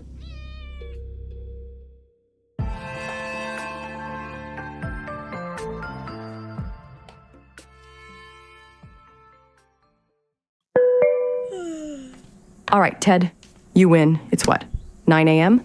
Almost zero sleep. I'm officially too wired to sleep. And now I'm jumping at every noise. Was this part of the plan, Ted? Keep me up until I crack? Ellie, Ben, I can't stop thinking about it. The Citadel, the sale, all of it. What if we're wrong? What if this place wasn't meant to be sold? What if Ted left it for us for a reason?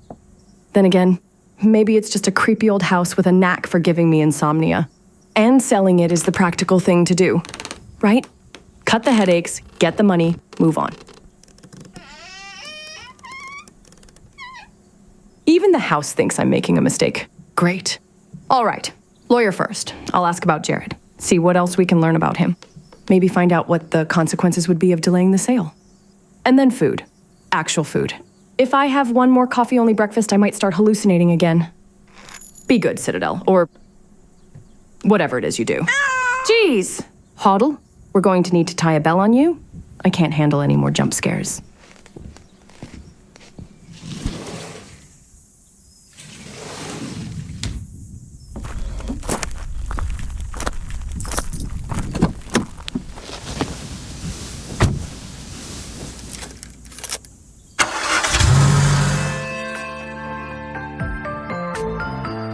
Mysteries of the Bitcoin Citadel.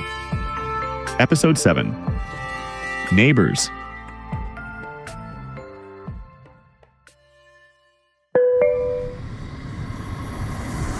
Step 1, more caffeine. Step 2, find out if my lawyer's ghosting me or just clinically allergic to returning my messages. Ellie, you tried calling him again, right?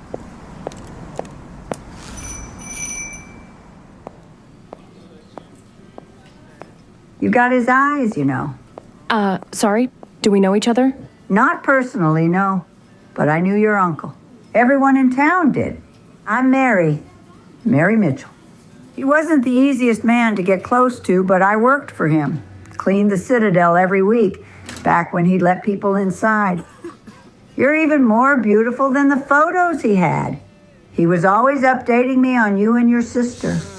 You're Lauren, right? The younger one? You worked for Ted. What was he like?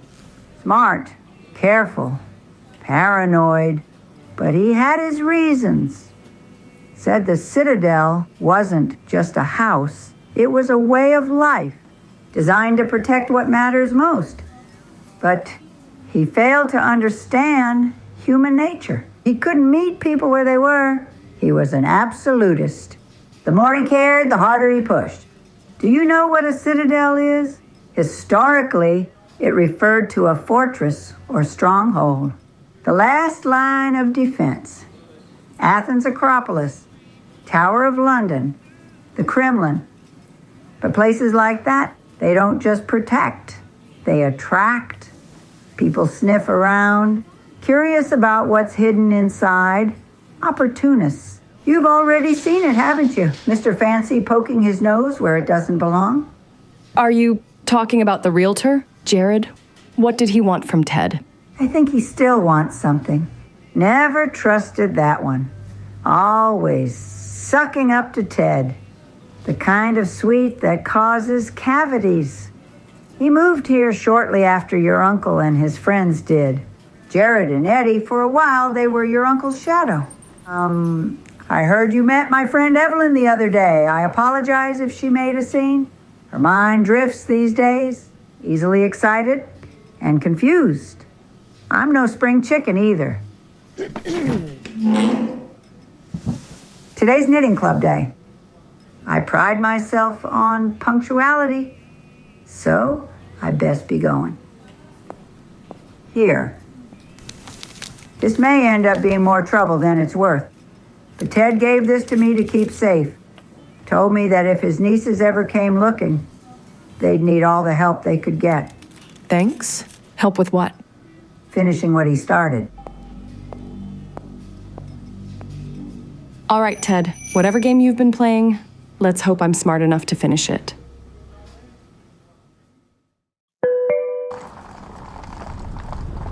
Ellie, Ben, I'm almost back at the Citadel. Jared's been calling me repeatedly. Quick update. No luck finding the lawyer in town. Wasn't at the diner or his home office. Well, either he's dodging me or he's moonlighting as a ghost. Ellie, can you try calling him again? Every time I drive down this laneway, I swear I'm bracing for another deer to kamikaze out of the trees. Is post-traumatic deer syndrome a thing? Because it definitely feels like it is. Wait, what the hell?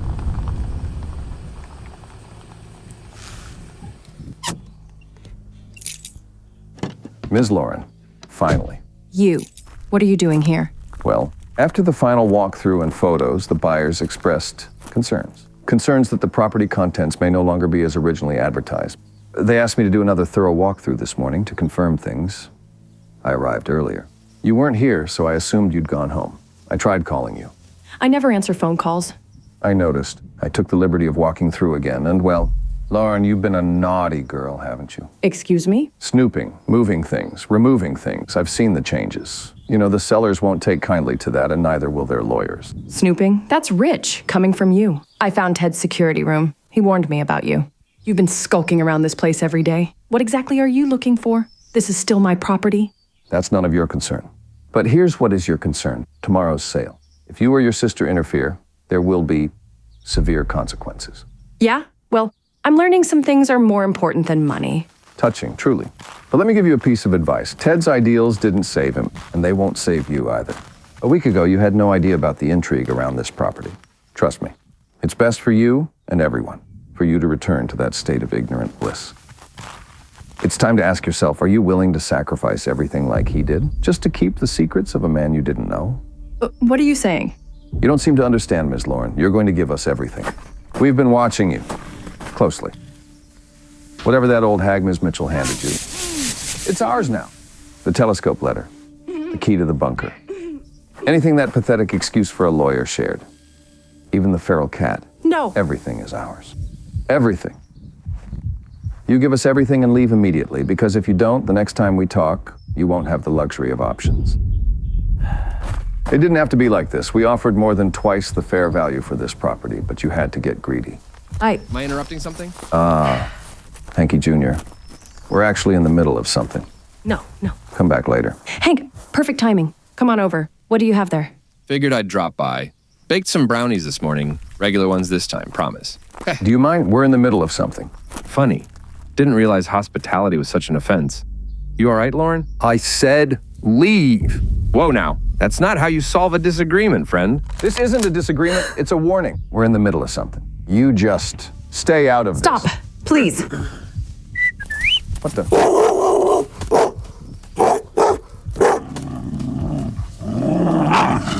Bo doesn't like it when people point guns at his friends. Me neither. You best be leaving while you still can. 12 hours long. If not, it won't be bad for just you, but Ellie and Ben too. The end of your family. Stupid dog. Good boy. Thanks, Hank and Bo. Sure, yeah, anytime. You all right? Yeah. No, I don't know. Sorry for pulling you into all this. I should call the police, right? Yeah, I should. Except, I don't do phone calls. It's a long story. Yeah, sure. Local police aren't back in office till Tuesday, but we can call the RCMP. They should be here in a couple of hours. There's rumors, though, that Jared and Eddie have deep relationships with the police around here. Like they've bought them off. But let me call Dad first. In half an hour, we'll have a dozen uncles and cousins here, outfitted for hunting season or trouble. And my dad, he owes both of us a better explanation about whatever the hell is going on here. I can't ask you to do that. This is my problem. I mean, what are neighbors for? Anyways, if someone threatens your neighbor, it's usually not too long till they start threatening you next.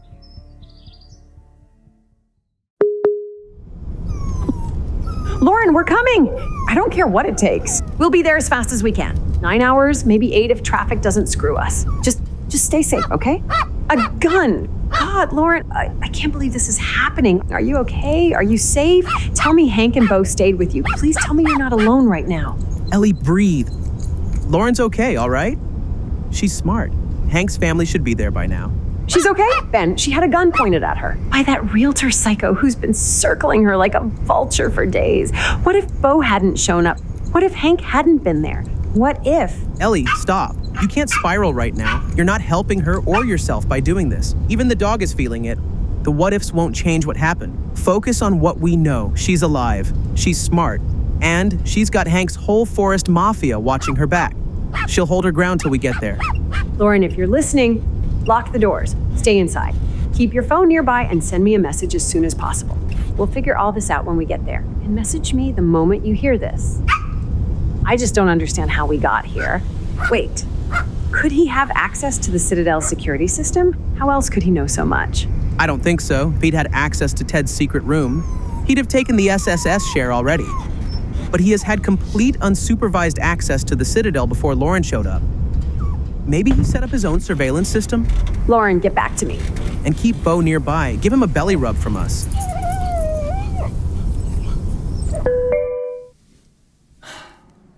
Ellie, Ben, I'm here with Hank Sr. and Jr. I'm super safe. Don't worry. And apparently Hoddle and Bo want you to know they're here too. In a super serious, high-stakes staring contest. Hank Sr. has a few things he wants both of us to hear about Uncle Ted. Maybe explain what the hell is going on?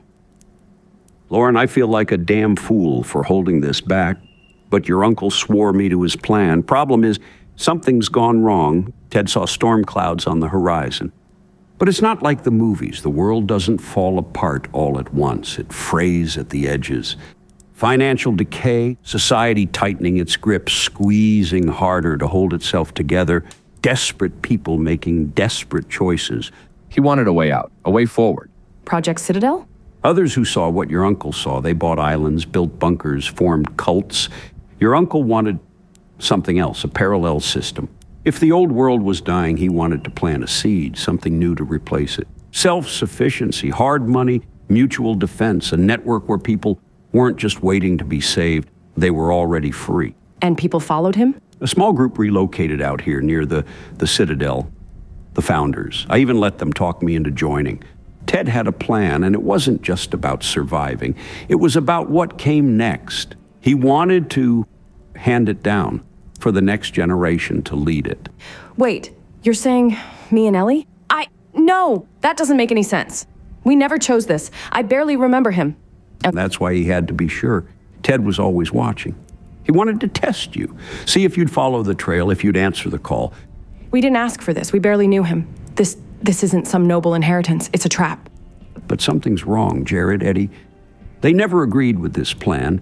They believed they should be the heirs to Project Citadel. They walked away, said they were done, but clearly they're not. Not even close. You're telling me my uncle built a secret society in the woods, accidentally started a Cold War with his own allies, and now I have to clean it up?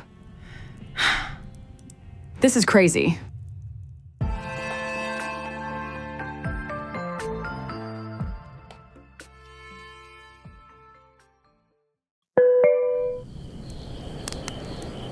Ellie, Ben, I know you're on your way, but listen. You don't need to do this. I mean it. Turn around. Go home. Hank's family has basically moved in. There's a fleet of trucks parked outside. Cousins, uncles, maybe a neighbor or two who just smelled the barbecue. At this point, it's impossible to keep track. They've been telling me stories about Ted all afternoon. He traded Bitcoin for a tractor once. Not because he needed one, but because the guy selling it was struggling. Ted said he'd pay full price if the guy stored it for him. Translation, the guy got to keep using his own tractor. I mean, who does that? It's comforting, you know, being here with them. It doesn't feel scary anymore. It feels alive. Like the Citadel is waking up. Like it's more than just a house. Maybe it's more than just Ted's crazy dream. There's a part of me that wants you here desperately. But another part, maybe a bigger part, is terrified. Terrified of losing you, of history repeating itself. We're all that's left of our family. And I keep thinking about Mom, Dad, Ted. Just please think about it. Go home. Be safe. Let me finish this. Mysteries of the Bitcoin Citadel. Episode 8. Proof of Family.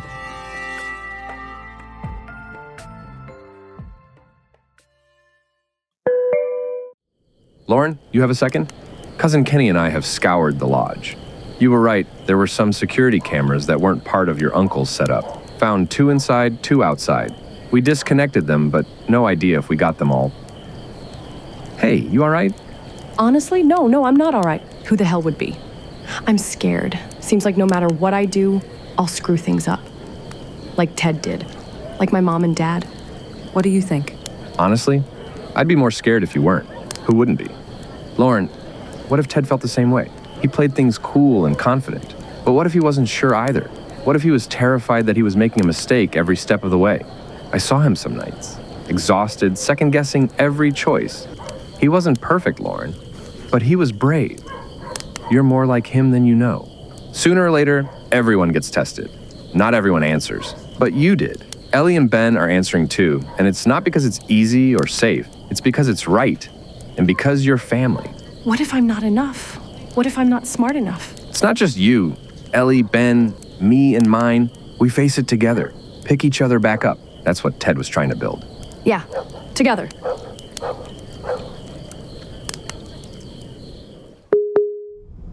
Lauren, are you serious right now? You think a couple of bonfires and beers are going to keep you safe? After everything we've learned, after what Jared did? No, we're coming. End of story.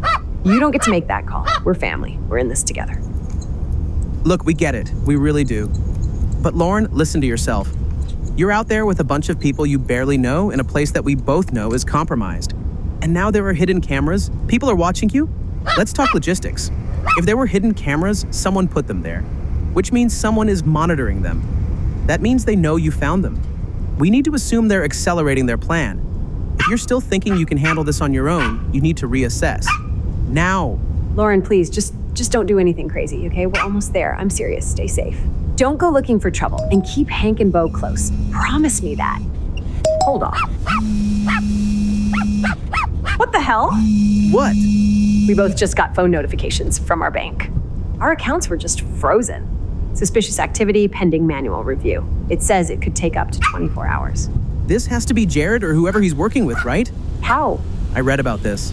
Every month in the news, there's news stories about various data leaks and hacks, and those are just the ones that get reported. Remember the Equifax hack in 2017? Nearly 160 million people had their data compromised. Nearly every year, there's a news story about the CRA having data breached. It's not hard for bad actors to track down a person's details. Even without your passwords, they can attempt all kinds of fraudulent things or brute force your password.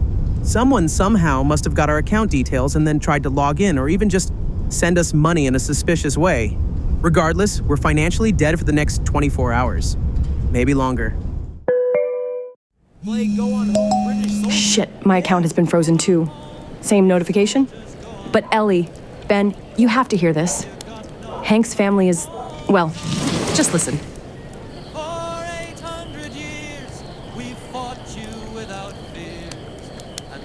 I think they're auditioning for a spot on some Irish pub circuit.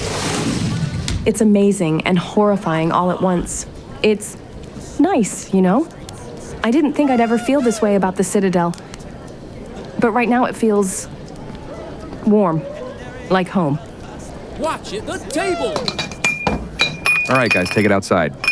Hold on, something just fell. The owl, hang on. God, it's heavy. That damn owl. Always creeped me out. Somehow your sunglasses on it made it even creepier. Ted loved it, though. He even had a nickname for it. Nickname? Hey, Dad, what did Ted call the owl again? Heddy? Hedda? Something like that. Hedwig, that was it. No way. Oh my God. It must be... there's something inside... a compartment? Ellie, Ben, I think it's one of the shares. Another metal plate with stamped words. Ben, what do we do? Lauren, that's huge. But we need 3 of the 5 shares to access the Bitcoin, so you need to keep that share safe until we can find one more. You've got 2 now. The real problem is, what does Jared have? For all we know, he could already have 2 of the shares. I assume he doesn't have 3 or he wouldn't need to threaten you. Okay, so Ted hid one of the shares in an owl he nicknamed Hedwig, just like the Christmas present he gave me. I wonder, gifts. Maybe the telescope, like the one he gave Ellie.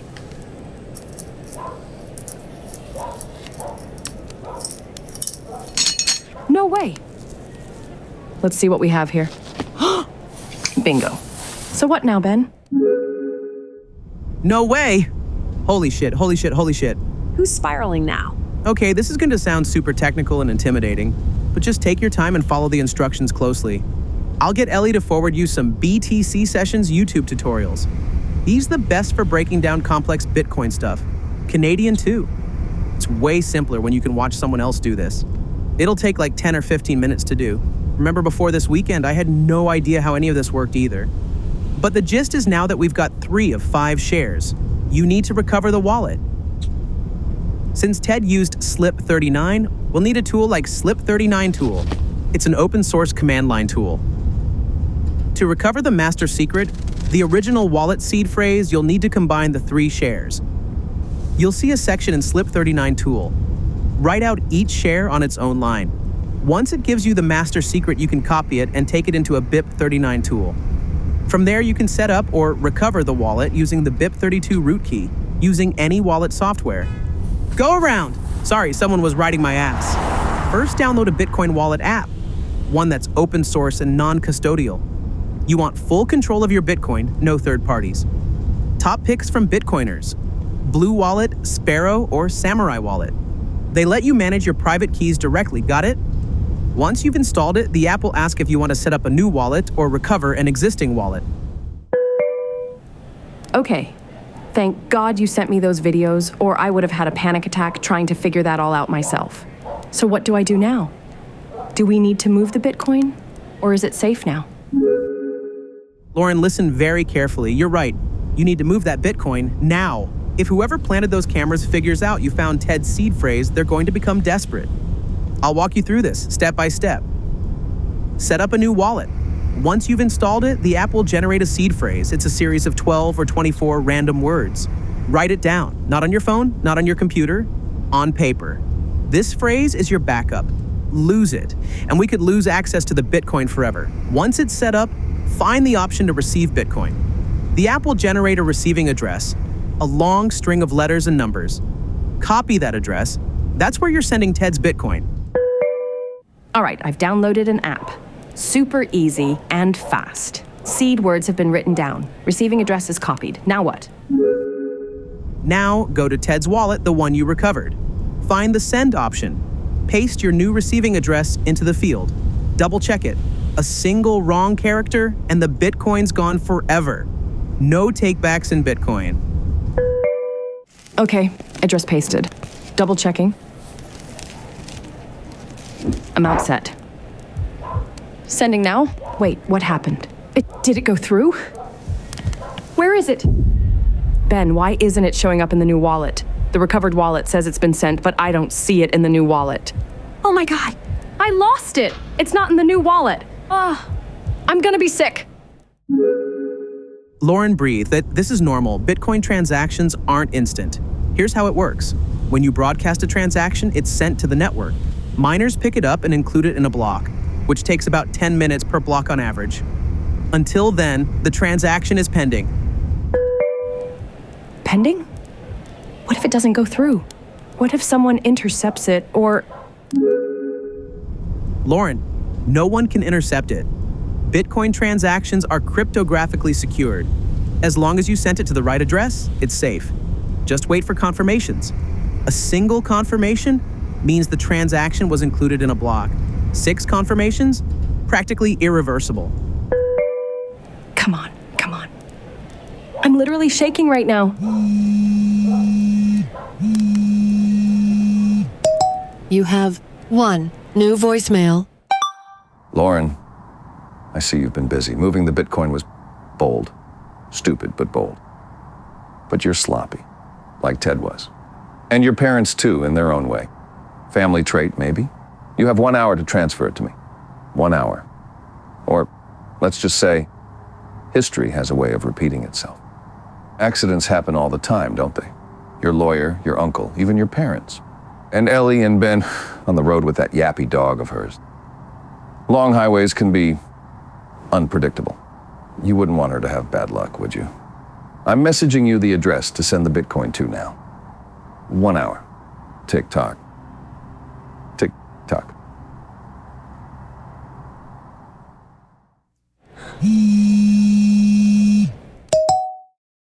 Lauren, Ellie, if you're hearing this, it means you've done it. You've unlocked the first step, and for that, I'm proud of you. Both of you.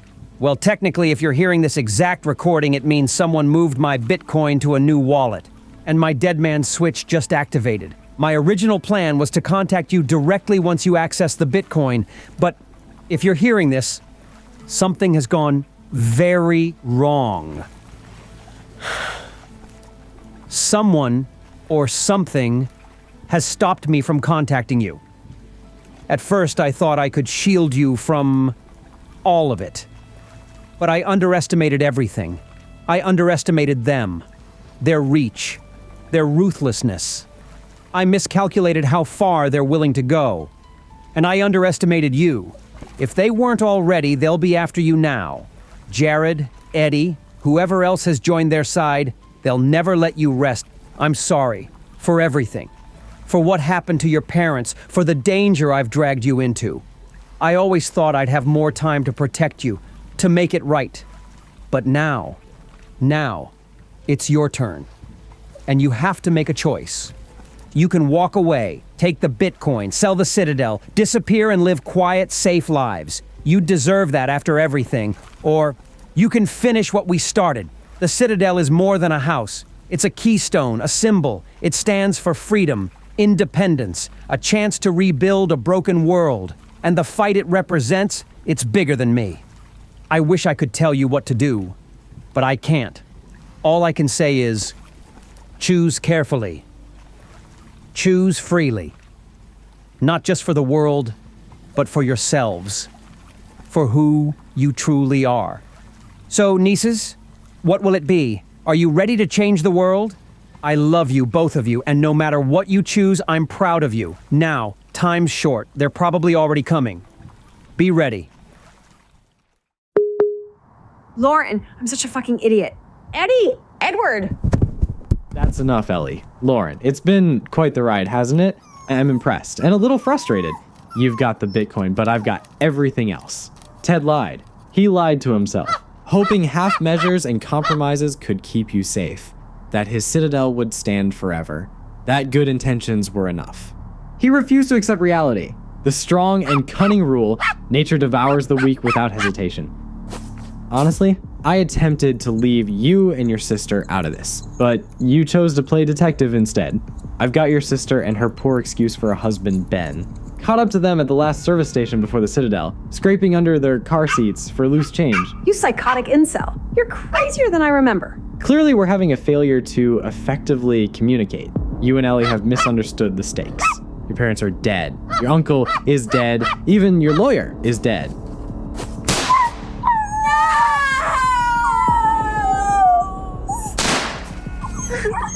Here's how this works. You send me everything. Every single goddamn Satoshi. Do that, and maybe I'll let you return to your old lives. Don't, and, well, you won't. 30 minutes. And remember to select the high priority fee option.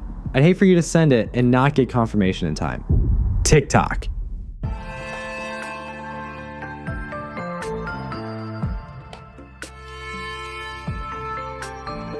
You've been listening to Mysteries of the Bitcoin Citadel, produced by Matt McKeever and Dan Koziolek with paperstreet Studios. Enjoyed the show? Support this and future content by donating Bitcoin. Details in the show description. Keep your keys safe and your Citadel strong.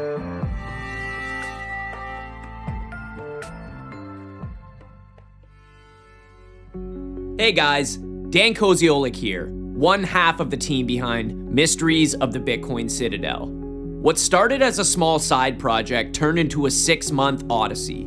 This show has been 100% grassroots, built with conviction, caffeine, and an unreasonable love for great storytelling and sound design. Here's one last twist before we close out this episode. The only human voice you've heard throughout the entire series is mine. Creating part 1 has been an incredible ride.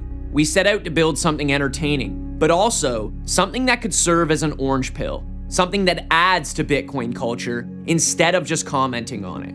We're proud of what we made. We hope it made you think, maybe even feel. Now here's where we turn to you. We believe in value for value. If this show meant something to you, if it made your commute more interesting, your worldview a little wider, or your keys feel a little heavier, we ask one thing: contribute. Send some sats, share the show, leave a review, tell a friend, post a clip. It all helps. We'd love to make a part 2, but this is a signal to the market. If the value's there, we'll know. Thanks for being a part of Season 1, Part 1 of Mysteries of the Bitcoin Citadel. And remember, in a world of noise, the signal is everything. Dan, signing off. This has been a paperstreet Studios production. All rights reserved.